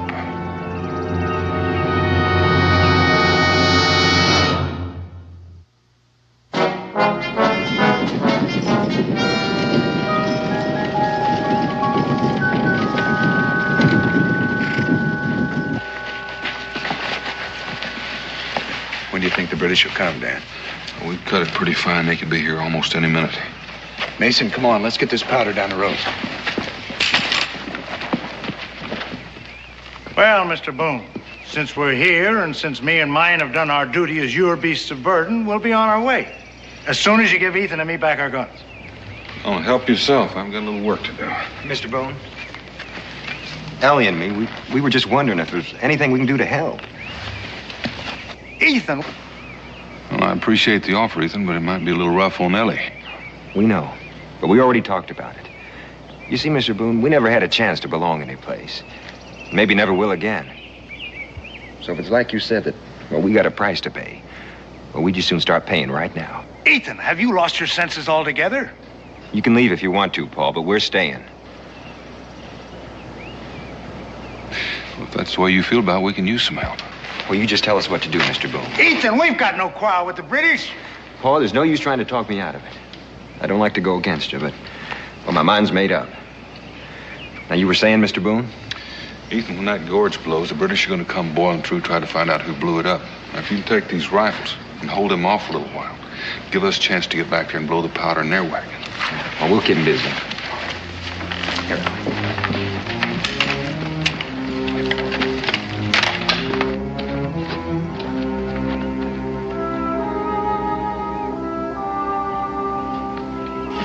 Ethan? Paul, there's no use. I don't like to go against her, but, well, my mind's made up. Well, I heard what you said to Mr. Boone, and I realized for the first time how I've messed up your lives. Sure you didn't mean to, Paul. So, if you could trust your old man just one more time, I'd like to get on and see if I could help Mr. Boone.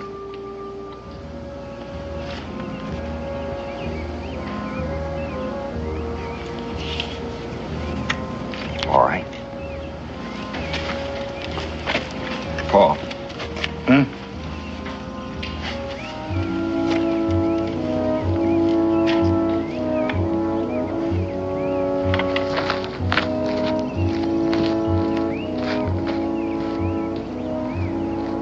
You still here?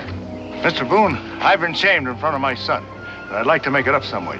So if it's all right with you, I'll be your lookout.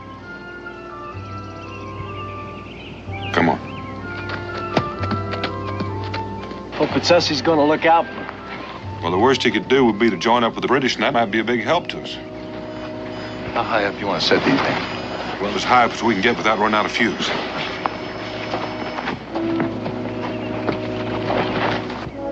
Ethan, Hmm? I'm real proud of you. Proud of me? For what? For standing up to your pa the way you did. Guess I should have done it a long time ago.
How you doing?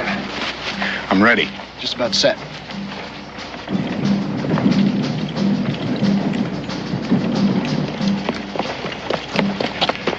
They're coming, Mr. Boone. They're coming.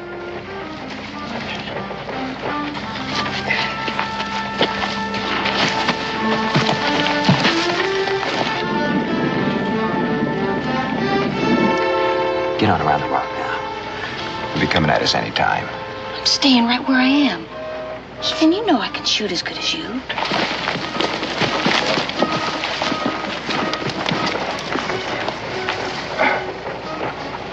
You better get out of here, son. There's gonna be a whole mess of things coming down off of that hill. Oh, you go right ahead and do what you have to do, Mr. Boone. I'll watch out for the rocks and the British.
Get up there!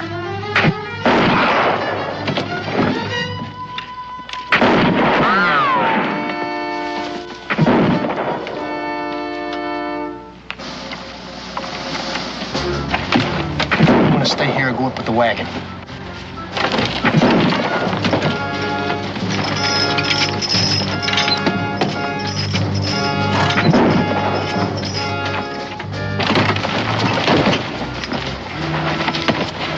How about you unhitching those horses?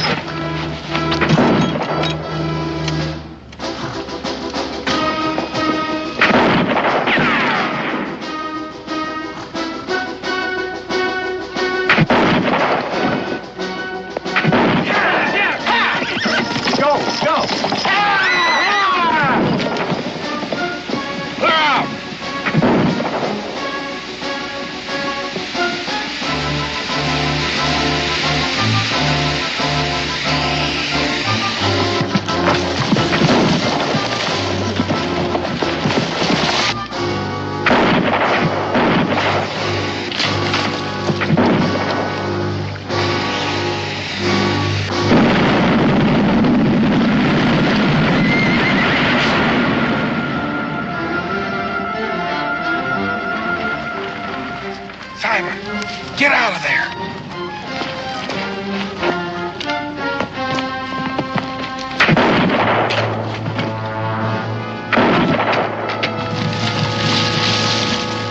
Here, cover us, Mason.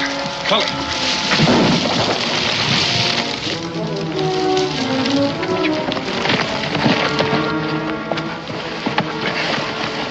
Here, take this. Oh, what's the matter? You blind? Cully!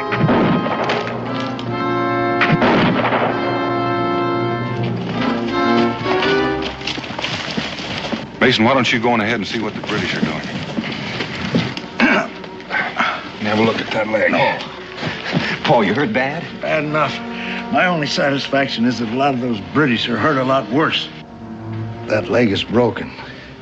So I reckon I'll bed down right here. Paul, I'm not going to leave you here. Ethan, there's no other way. Dan, we can make a litter. No chance for that. Mr. Boone, I want something else from you. With me to hold you up, those red coats would catch you in a mile. You know, I had my chance and I made a hash of it. But I don't want these youngsters to follow in my tracks.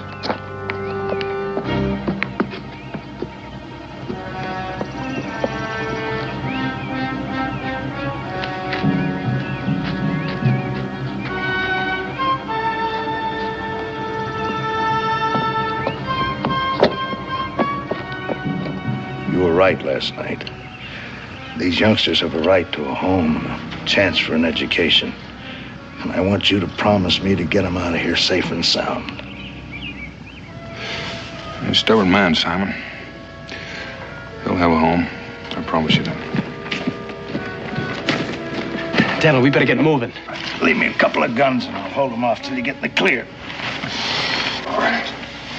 So long, Simon. Goodbye, Mr. Boone. You know, in some ways, it's been nice knowing you. Simon. Oh, Ellie, now, don't feel bad. Come on. Get going. Ethan, take care of him. I will, Paul.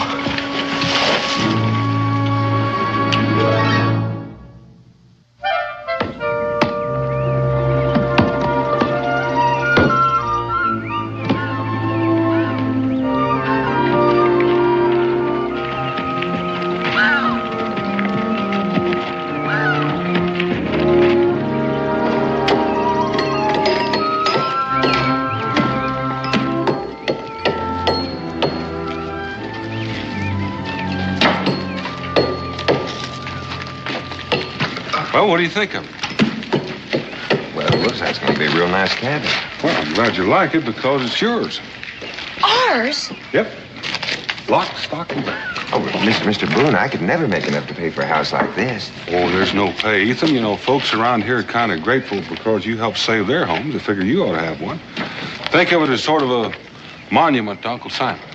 Mm-hmm. And I can't think of anyone who deserves it more. Simon! Well, you two are looking mighty fit. Yes, we're going to be very happy here. Speak of the devil, I'll tell you. I wonder what happened to that broken leg. Where do you suppose he got that coat? I'd be afraid to ask. Let's see now. Huh? Yes, we'll have him build a nice little room right here for me. Nothing fancy, just a place where I can sleep. Of course, we will need another fireplace. Yes, sir, this is going to be a nice little cabin.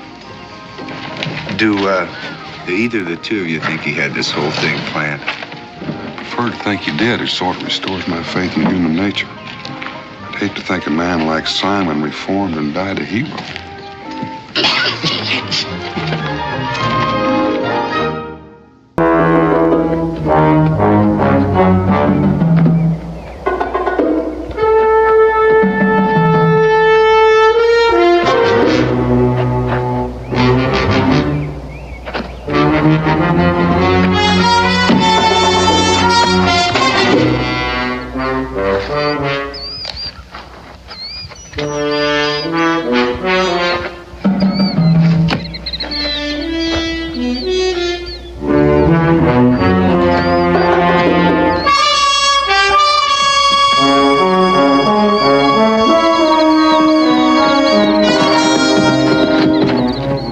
We're getting close, boys. Let's spread out.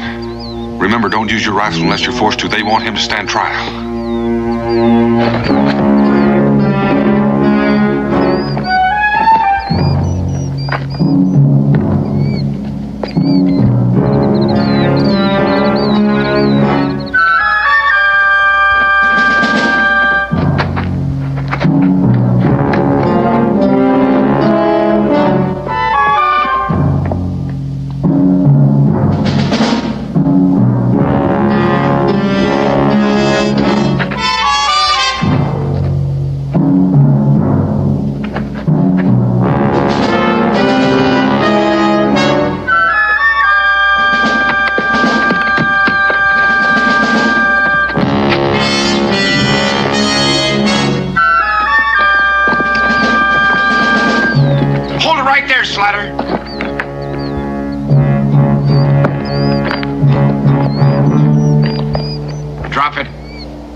Real slow.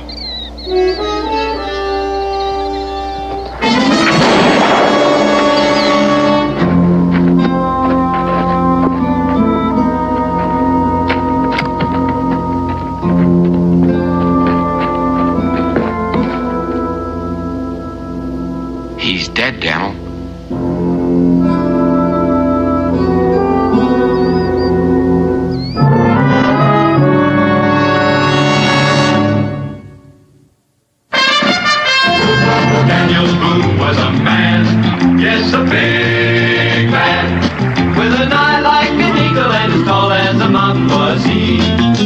Daniel Boone was a man, yes, a big man. He was brave, he was fearless, and as tough as a mighty old tree. From the coonskin cap on the top of old Dan to the heel of his rawhide shoe, the rippinest, roaringest, fightingest man the frontier ever knew. Daniel Boone was a man, yes, a big man, and he fought for America to make all Americans free. What a Boone wanted to do and what a dream come true was he.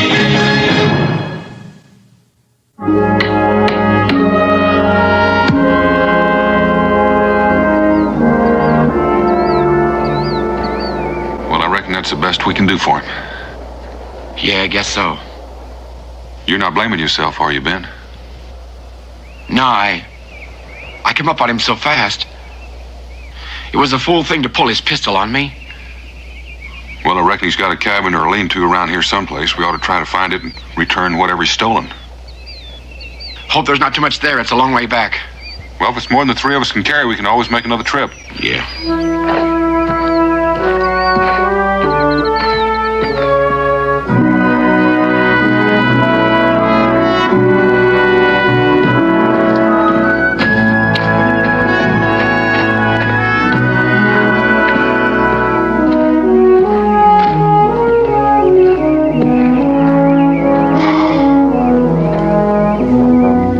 His? Only one way to find out.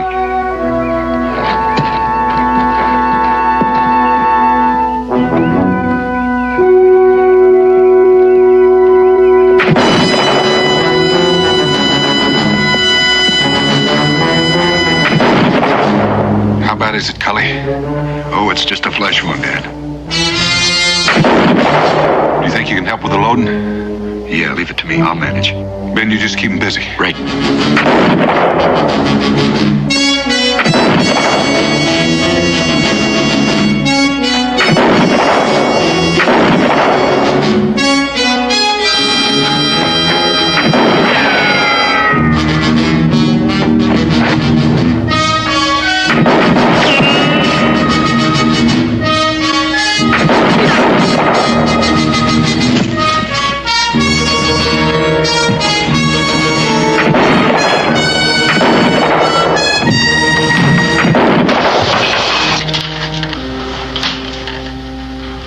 Gun down.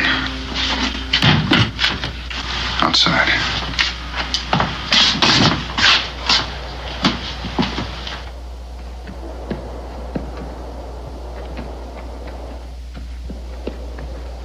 Hey, look at this. Him doing all that shooting?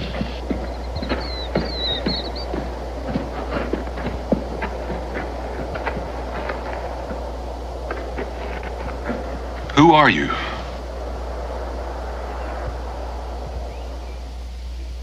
You know, it strikes me that you're in a pack of trouble no matter what you say. So you might as well make it easy on yourself and start talking. Which one of you shot my pa? I seen you. I heard the shots from the cabin, so I come out to see what was happening. And I was there watching all the time when you buried my pa. And then I heard you planning to come rob our cabin. Rob? We weren't going to rob you, boy. It was your pa that... Cully? What's your name, son? Come on, what's your name? Luke. Luke. Luke, I'm Daniel Boone. This here's Cully and that's Ben. You may not believe it right now, but we're your friends. I still want to know which one of you shot my pa. I did. Why? If I hadn't of, he'd have killed me. I don't believe that. Luke, it looks to me like you've been picked by the Lord to be a man before your time. A young boy like you can't be expected to handle the kind of truths you gotta face. My pa never hurt nobody.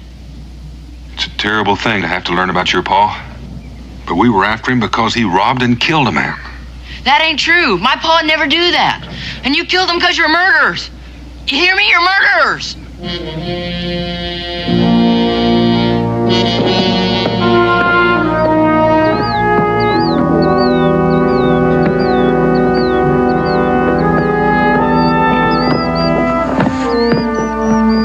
How's that arm, Cully? Oh, it's okay, Dan. Will it, Becky, take a better look at it when we get back? Off we go, young fella. Get your hands off me. Well, somebody's got to help you. Just as long as it ain't you. All right, Luke.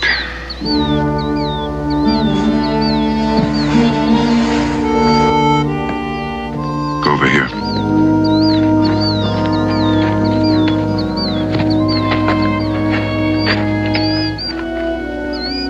You'll get over it, Ben.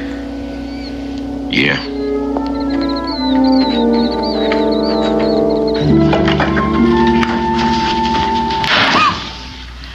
Israel, you're gonna scare me right into old age if you don't stop slamming that door every time you come in and out. I'm sorry, Mom. Well, being sorry isn't enough. Now, you're gonna have to learn to come in and out of the house without shaking the beams loose. You go in and out of that door 3 times and do it the right way. Oh, Mom! Now! Yes, ma'am.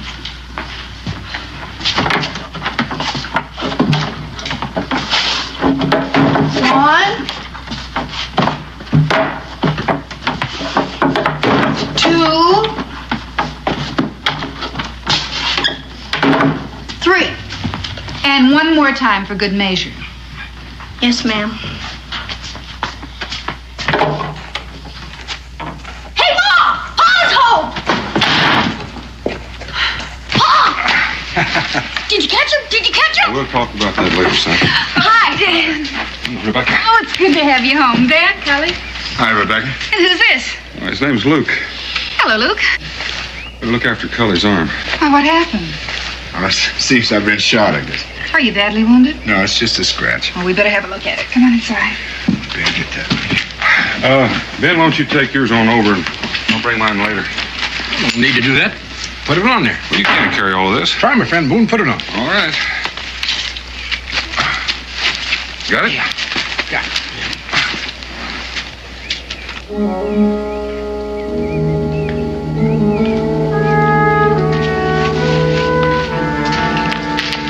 Come on, boys. We better go inside.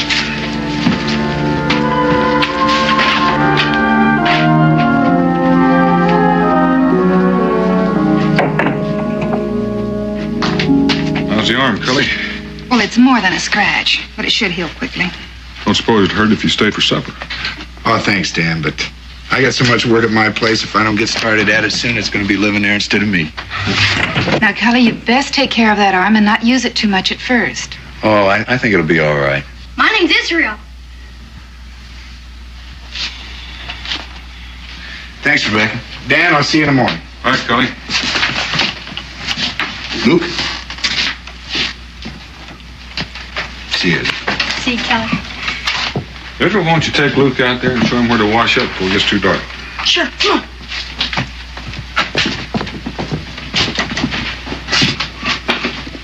Dan, what's wrong with that boy? Ben had to shoot his father. What? He was the man we were tracking. Turned on us. Found the boy at his cabin. What are you going to do with him? I don't know just yet. Dan, a boy who's been through a shock like that, he's got to be taken care of. I can't argue with him on that. He's awfully bitter. He can't believe for a minute his pa's a criminal. Maybe he could stay here with us, at least for a while. I thought of that, too. Don't think it's a good idea? Well, I don't mean exactly that. But I don't think it'd work unless he was pretty sure that that's what he wants. And then there's Israel to consider. He'd have to want it, too. I think we better just go slow till we see how things work out. You know something? I think you're right.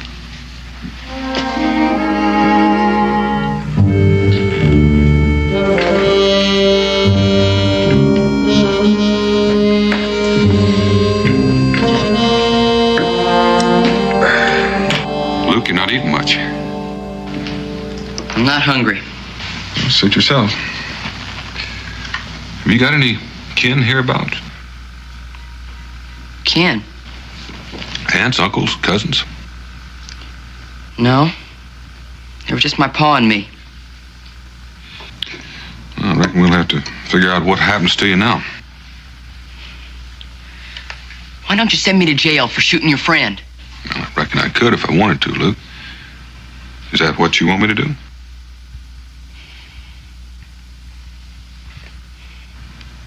Fact is, with no one legally responsible for you, there's only one thing I can do.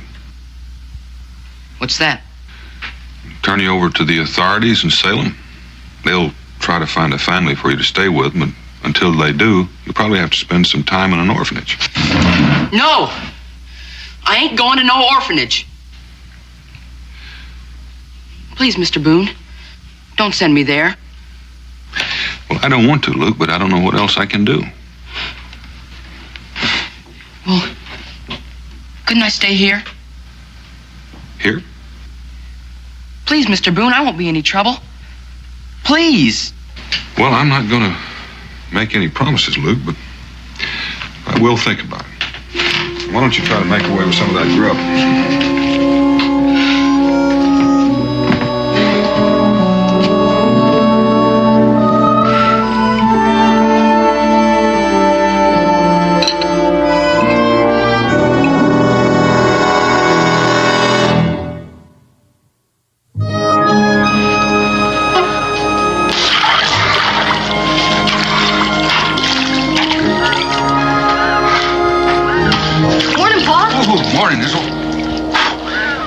Where's Luke? He's still sleeping. Well, I guess he needs it. That boy's been under strain. I figured that, so I let him sleep in my bed. I slept on the floor. Real good of you. You know, Israel, Mo and I had a talk about Luke last night, but we didn't want to decide anything until we knew how you felt about his staying with us, Mo. I've been thinking about it. Well, it's important for you to be completely honest, Israel. I know. Friend Boone. Good morning, Ben. Morning, Ben. Morning. Have a nut. Thank you. How's Luke doing? Oh, better, I guess. Could I talk with you a minute? Sure. Excuse us, Israel.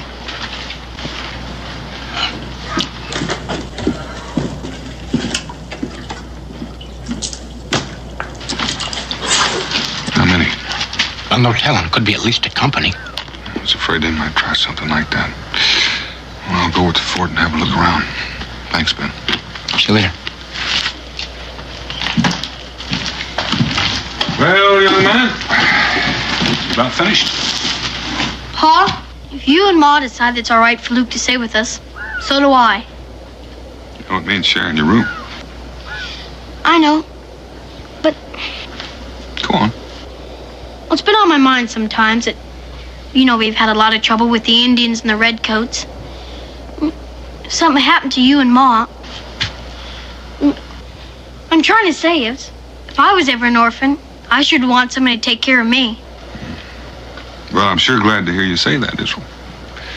Because we're all going to have to be extra understanding. How do you mean?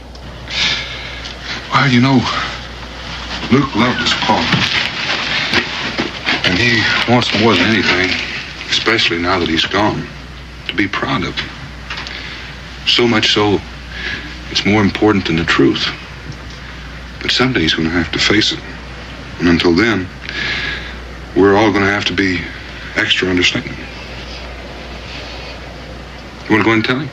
Sure. You get in there. Get in there.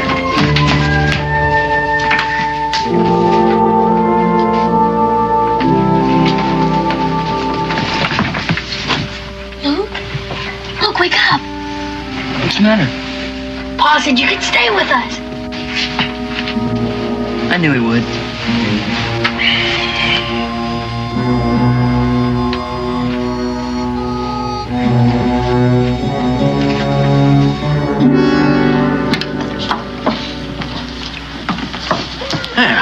Daniel? It's not as usual. You don't mind? All right. You just go on over there and have a seat, and I'll bring it over to you. All right, gentlemen. Hey, excuse me, gentlemen.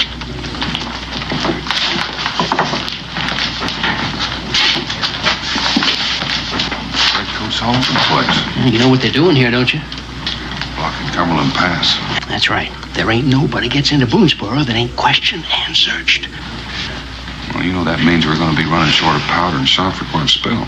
Daniel, if them Indians attack, we can't defend Boonesboro for more than one day with the supplies we got. I know. I don't know what we're going to do. That's the only way we can get into Boonesboro is through that pass. Yeah, so far it is. What do you mean? I figure we just better find ourselves a new way. Yeah. Got any ideas? Yeah, I have one. Better just check it out.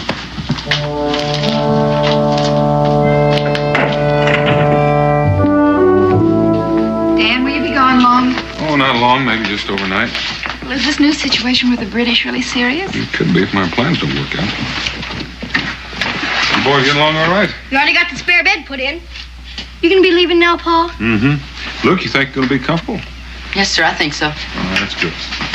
Oh, my lamp. I'm sorry, Ma. Oh, Israel, that's the last thing of my mother's I have left. And anything happens to it, I don't know what I'll do. Now, you've just got to be more careful. I will. Take the mattress on. Oh, I must confess, I wish you weren't going. Are you worried about getting along with Luke? Oh, I suppose not. You get along with him so great. Well, don't worry, I won't be gone that long. Take care. I will.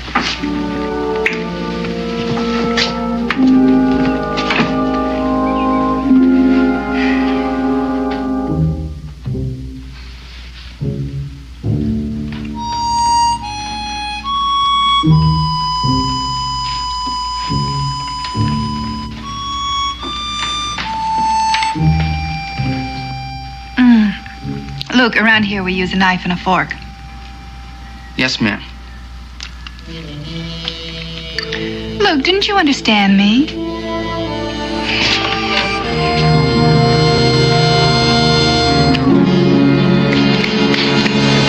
Luke! Where are you going? I'm going to bed. But it's early and you have to help Israel with the dishes.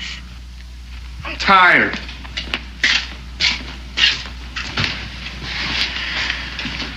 I don't understand.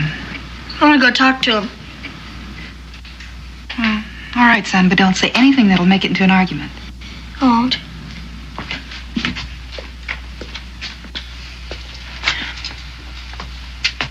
Luke, what's wrong? Wrong? Nothing's wrong. Sure don't act like something's wrong. Was I? Sure. Didn't even make up your bed.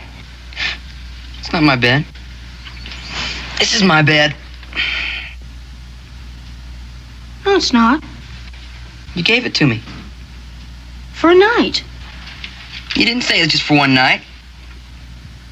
Well, I didn't think I had to.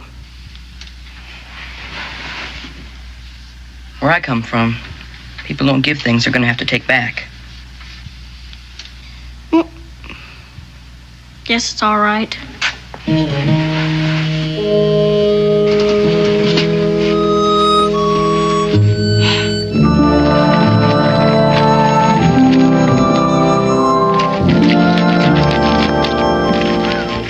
Afternoon. Oh, Ben. Daniel's not back yet. Oh, I know that, but he asked me to look in on you while he's gone. Oh, that's mighty nice of you. I'm fine. Well, you know, Rebecca, you don't look fine. Oh, well, I guess I just didn't get enough sleep last night. How'd you like a cup of coffee to go with that biscuit? No, thank you. I just had some. I gotta be heading back. Where are the boys? Oh, Israel took Luke out to meet some of his friends. How are things working out? I guess things like this just take time, Ben. Yeah, I guess they do at that. See you tomorrow. All right, thank you.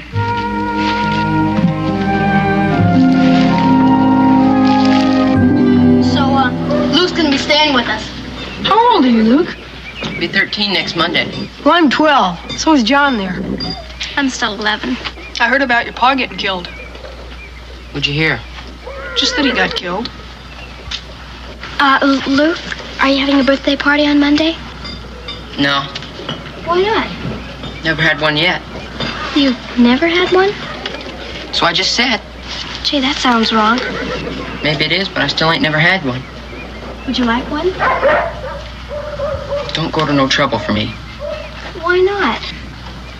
Because I know what you think of me on account of what they say my pa was. That has nothing to do with you. What doesn't? Well, whatever your pa was. Sure. Just because he turned out bad doesn't mean you have to. Don't you ever say that! I didn't mean it! Don't! What's wrong with you?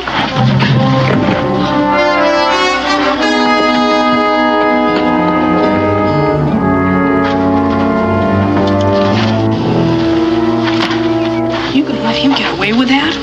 Yeah, guess I am. If he came at me like that, I'd sure give him a hit he wouldn't forget. It has nothing to do about Israel being afraid, has it, Israel? No, it's just that... Well, I'm supposed to help him, but I don't know how. What's the matter? I fought with Israel. Why? I can't explain it. Well, is there anything you can explain? I don't know what you mean. I mean, a terrible thing has happened in your life by losing your father. We understand that. And we want to help you, but we can't unless you allow us. Can I go now? After you promise me something. What? That you'll try to let us be your friends. Friends? I don't have any friends. It's not true, Luke. Yes, it is. My pa didn't have any either. People lied about him. They call him a thief and a killer. And that friend of Mr. Boone's, that Ben, he shot my pa. And now you owe it to me to take care of me. We don't owe you anything. Yes, you do. You owe it to me. You owe it to me.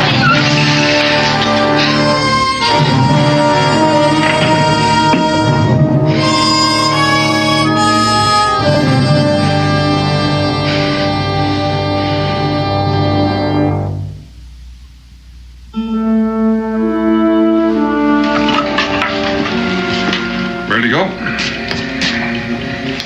Goodbye, Luke. Bye, Luke.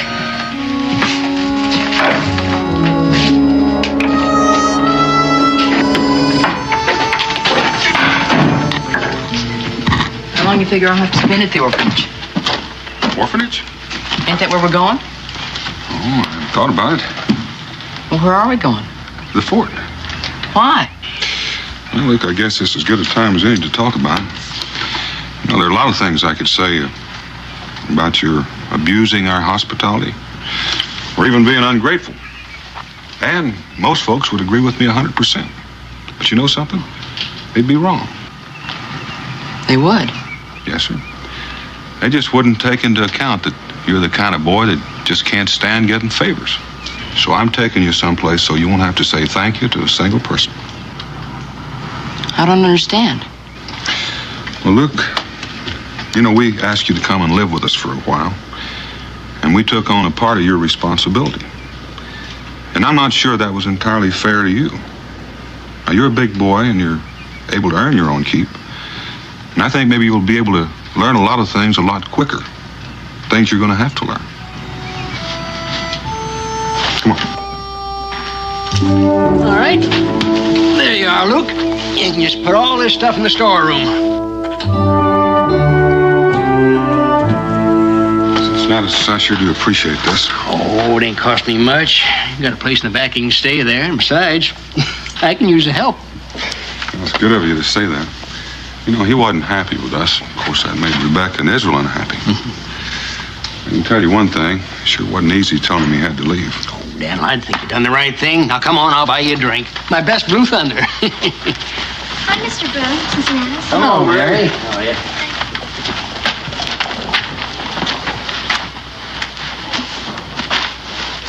Hi, Luke. What you doing? What does it look like I'm doing? Working, I guess. That's right. Do you mind if I ask why? No. I have to earn my own way. You see, I'm different from you and everybody else with parents. I don't understand. I thought Israel's folks were taking care of you. Well, they're not. Why? Because they kicked me out, that's why. What are you asking so many questions for? I guess it's because I like talking to you. You do? Well, that don't make any sense.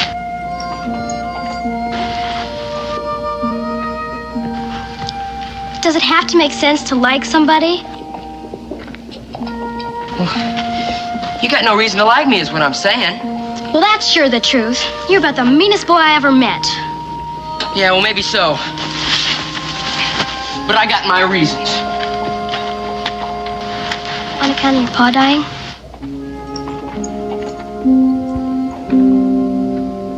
My pa didn't die.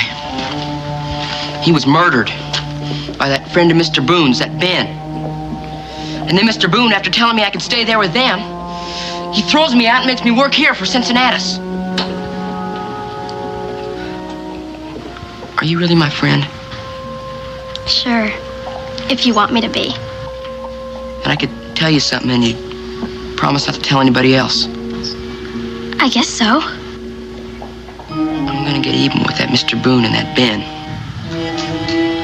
How?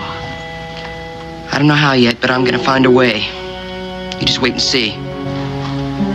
But everybody I know thinks that Mr. Boone and his friends are real fine people. Well, I know different. Why don't you run along and play? I gotta earn my keep.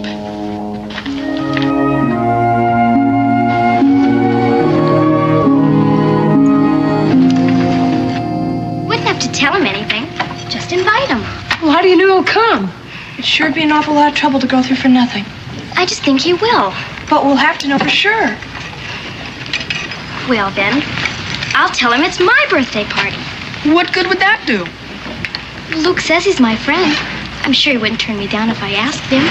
I sure don't like the idea of giving a party for somebody who hates us. But he doesn't. He's just got a lot of strange ideas about people, that's all. What kind of ideas? I can't tell you. Why not? Because I promised I wouldn't. Israel, what do you think? I don't know. He likes you.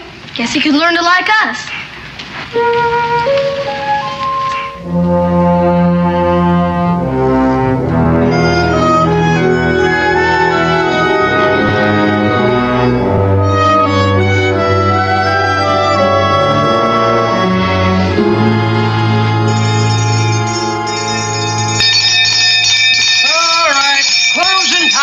Closing time. All right, come on, drink up, everybody. Oh, come on now, Dad. Let's fill them up one last time, eh? Now, rules is rules, and if you don't stick by them, I'll have to tell your commanding officer to declare this here tavern off limits. Oh. Now, come on, drink up, and good night, everybody.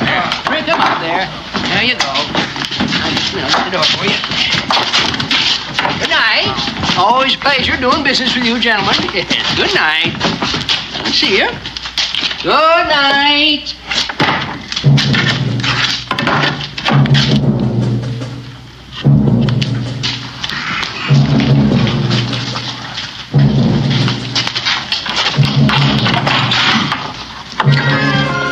Everybody able to make it? Most of them.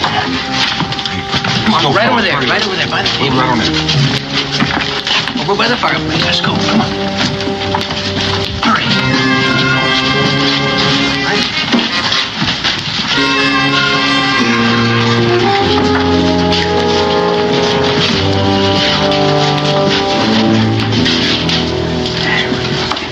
Most of you men know the British have blocked the Cumberland Pass. And that means the supplies that we need to defend ourselves against the Indians or even Boonesboro are going to have to come in another route. Now, wait a minute. Now, there isn't any other route. Cully, I intend to make one. Now, I figured that we can put a bridge across Devil's Gap, but it's going to take me a couple of days to string a line and set the ice. String a line? Wait a minute, Dan. That's the roughest part of the job. Well, that's right. Now, that don't seem fair for Dan to have to do all the dirty work. You want the job, Cincinnatus? Well, now, I appreciate your concern, but it's my idea. I tell you what, Dow. You work the first hit, and we'll draw to see who works the second. Fair enough? Cully, I don't figure you're armed as well. Oh, it's all right, Dan. There's no need to take a chance. Everybody take one. Come on. Hurry up. Here we go. Everybody got one now? Right. Well, unless I'm mistaken, Ben, you and I are going to do some rope tricks. Me and my big mouth. Well, it'll take us a couple of days to get those eyes in, and then we're going to need all the rest of it. I figure it'll take about a week to finish it.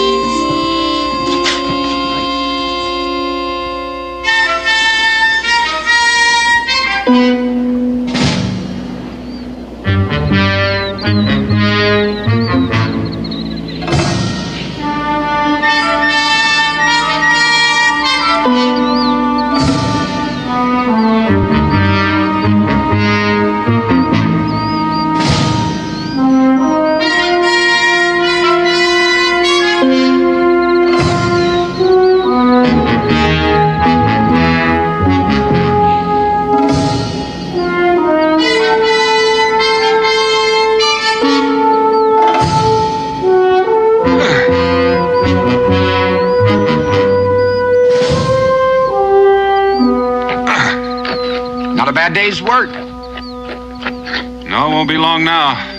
Sure not happy about tomorrow being Sunday. Gives me a whole day to think about being strung across that gorge. Well, let's get home before it gets to be dark. Let's go.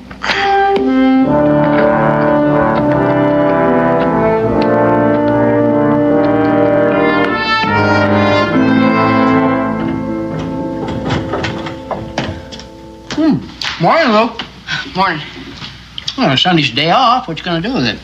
Thought I might just take a walk. Want some breakfast? No thanks, I'll get some later. Well, suit yourself. Yeah, well, see you later. Have a nice day.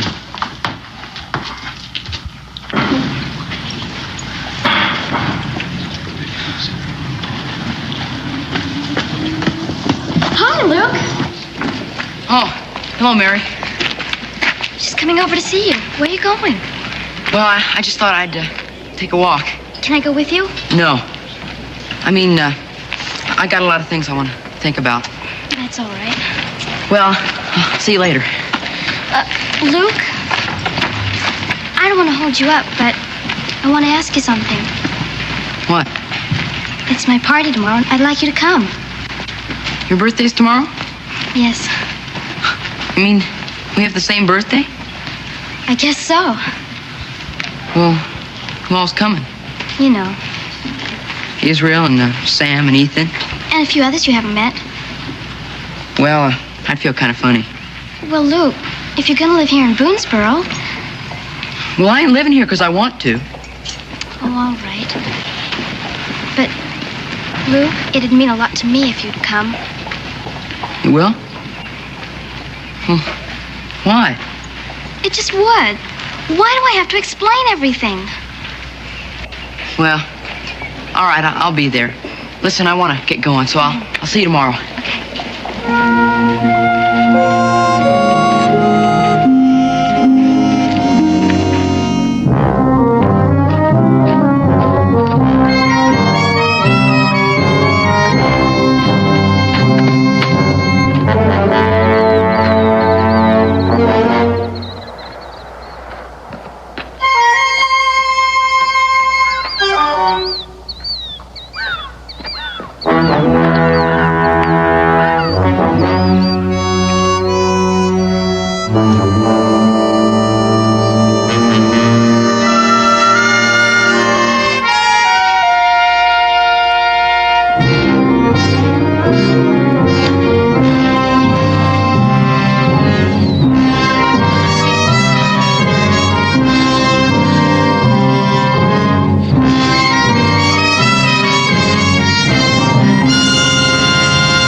Well, what can I do for you? I'm looking for Luke. Oh? See, we're giving him a surprise birthday party at the schoolhouse today. Is that so? Yeah, and I wanted to make sure he remembered. Well, he didn't say nothing to me about it. Well, he's supposed to think it's my party, but it's really for him. Is he here? Well, he's inside working. It's all right if he goes, isn't it? Oh, sure. Just go right ahead inside. Thank you.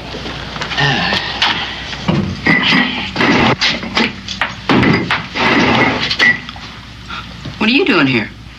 I came to remind you about the party. Huh? You forgot about it? Oh. Yeah. I guess I did. Well, you're coming, aren't you? I don't know. But you promised. And besides, I was counting on you to help me get things ready. Cincinnati says it's all right. Well, I guess I'll come. Good. As soon as you can. All right.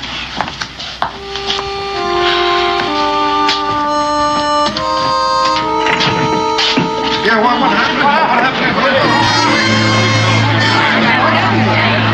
30 feet down the ledge, no one's going to save us. Just can't figure out how it happened. Brand new rope and it was cut.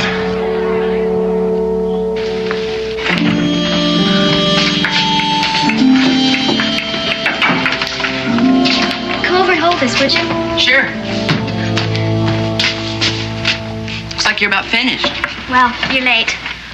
Took me longer than I figured. That's all right.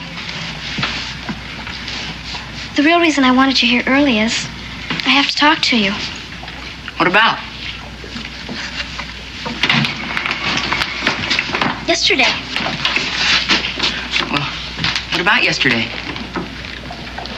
Well, you were kind of different. I don't know what you mean. Like you had something to do that you didn't want anybody else knowing about. Well, I just wanted to go for a walk. What's wrong with that? Nothing. Except, I don't know what made me do it, but I followed you. You what? I saw you go to where they were building that bridge. Why'd you do that? What business was it of yours? I don't know. I couldn't see what you were doing. You had no right. Did you hear what happened to Ben? What? The rope broke and he fell. He was almost killed. But he fell onto a ledge. What's that got to do with me? Mr. Boone thinks the rope was cut. What were you doing up there yesterday, Luke? I just wanted to see what it looked like, that's all. You didn't cut the rope, did you? No. Honest, that's the truth. I hope so, but I keep thinking about what you said about getting back at Ben and Mr. Boone. Well, I didn't mean it. I was just mad at him. Now listen. Listen, you're not gonna tell anybody about my going up there, are you? Because, well, it wouldn't seem right. And they'd try and blame me. You gotta promise not to tell. You got to. I said you gotta promise. You cut that rope, didn't you? Well, didn't you?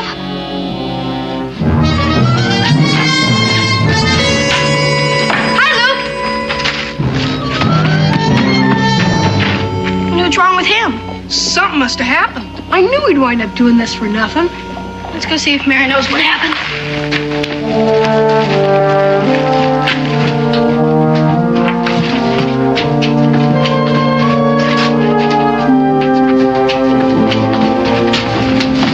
What happened? You tried to make me promise not to tell. What are you talking about?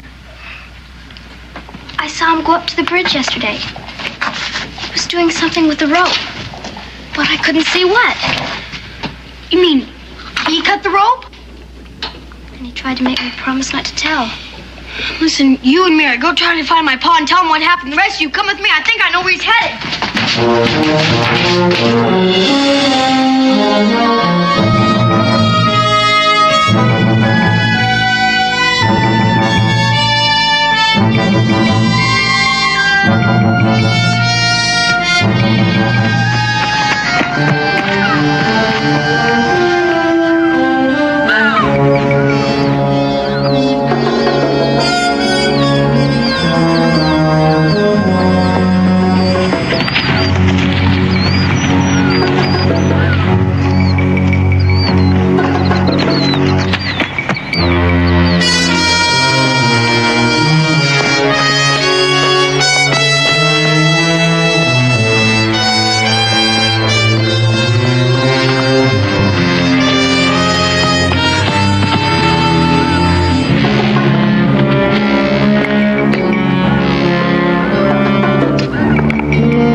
Yes, Pa.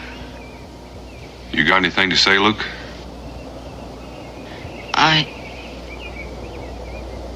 Are you hurt?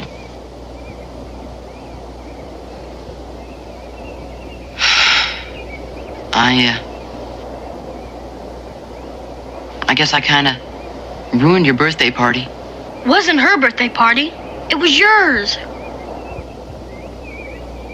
Mine? It's supposed to be a surprise.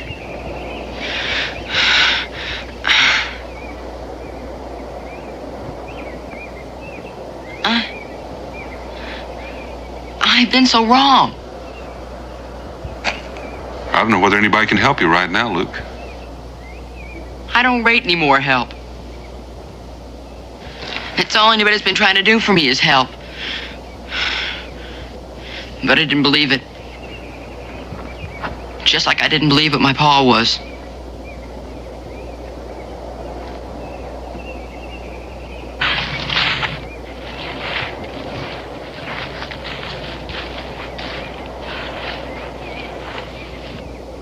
You know about your pa now? I did for a long time. But I couldn't admit it to myself because I was so ashamed. I'm sorry.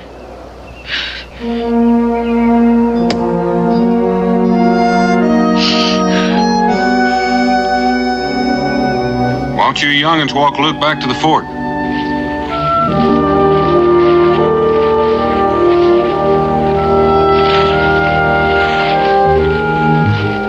Pa? What's gonna happen to Luke? Oh, I don't know, Israel. But he's gonna be all right. He faced up to an awful lot of truth today. You know what? What? I never did like Luke. Not once. Till just a minute ago.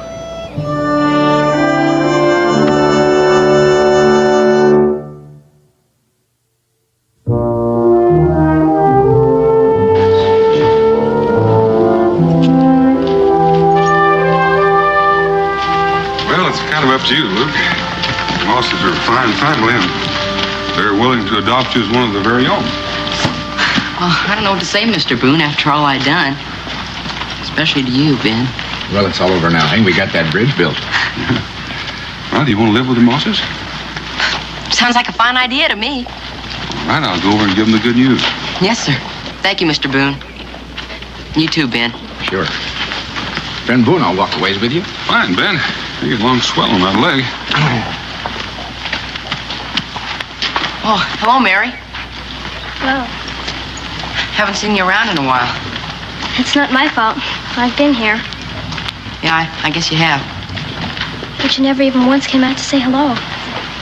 Until today. Well, I figured maybe you wouldn't want to talk with me. I got nothing against talking to you, Luke. It's just that a girl gets kind of tired of always having to be the first one to say hello. Yeah. Well, I'm glad we're talking now anyway. So am I. There's something I've been wanting to tell you. Oh? What's that? Well, it's just that I'm sorry for what I did and what I said at the party. Well, you ought to be. I am. I forgive you. That's good. I'm glad to hear you're still working for Cincinnatus. Yeah. And Mr. Boone says the family's going to adopt me. That's great. Well, I better be getting on with my work. Yeah, I'll see you again. Mary? On your birthday, I'm going to give you a party.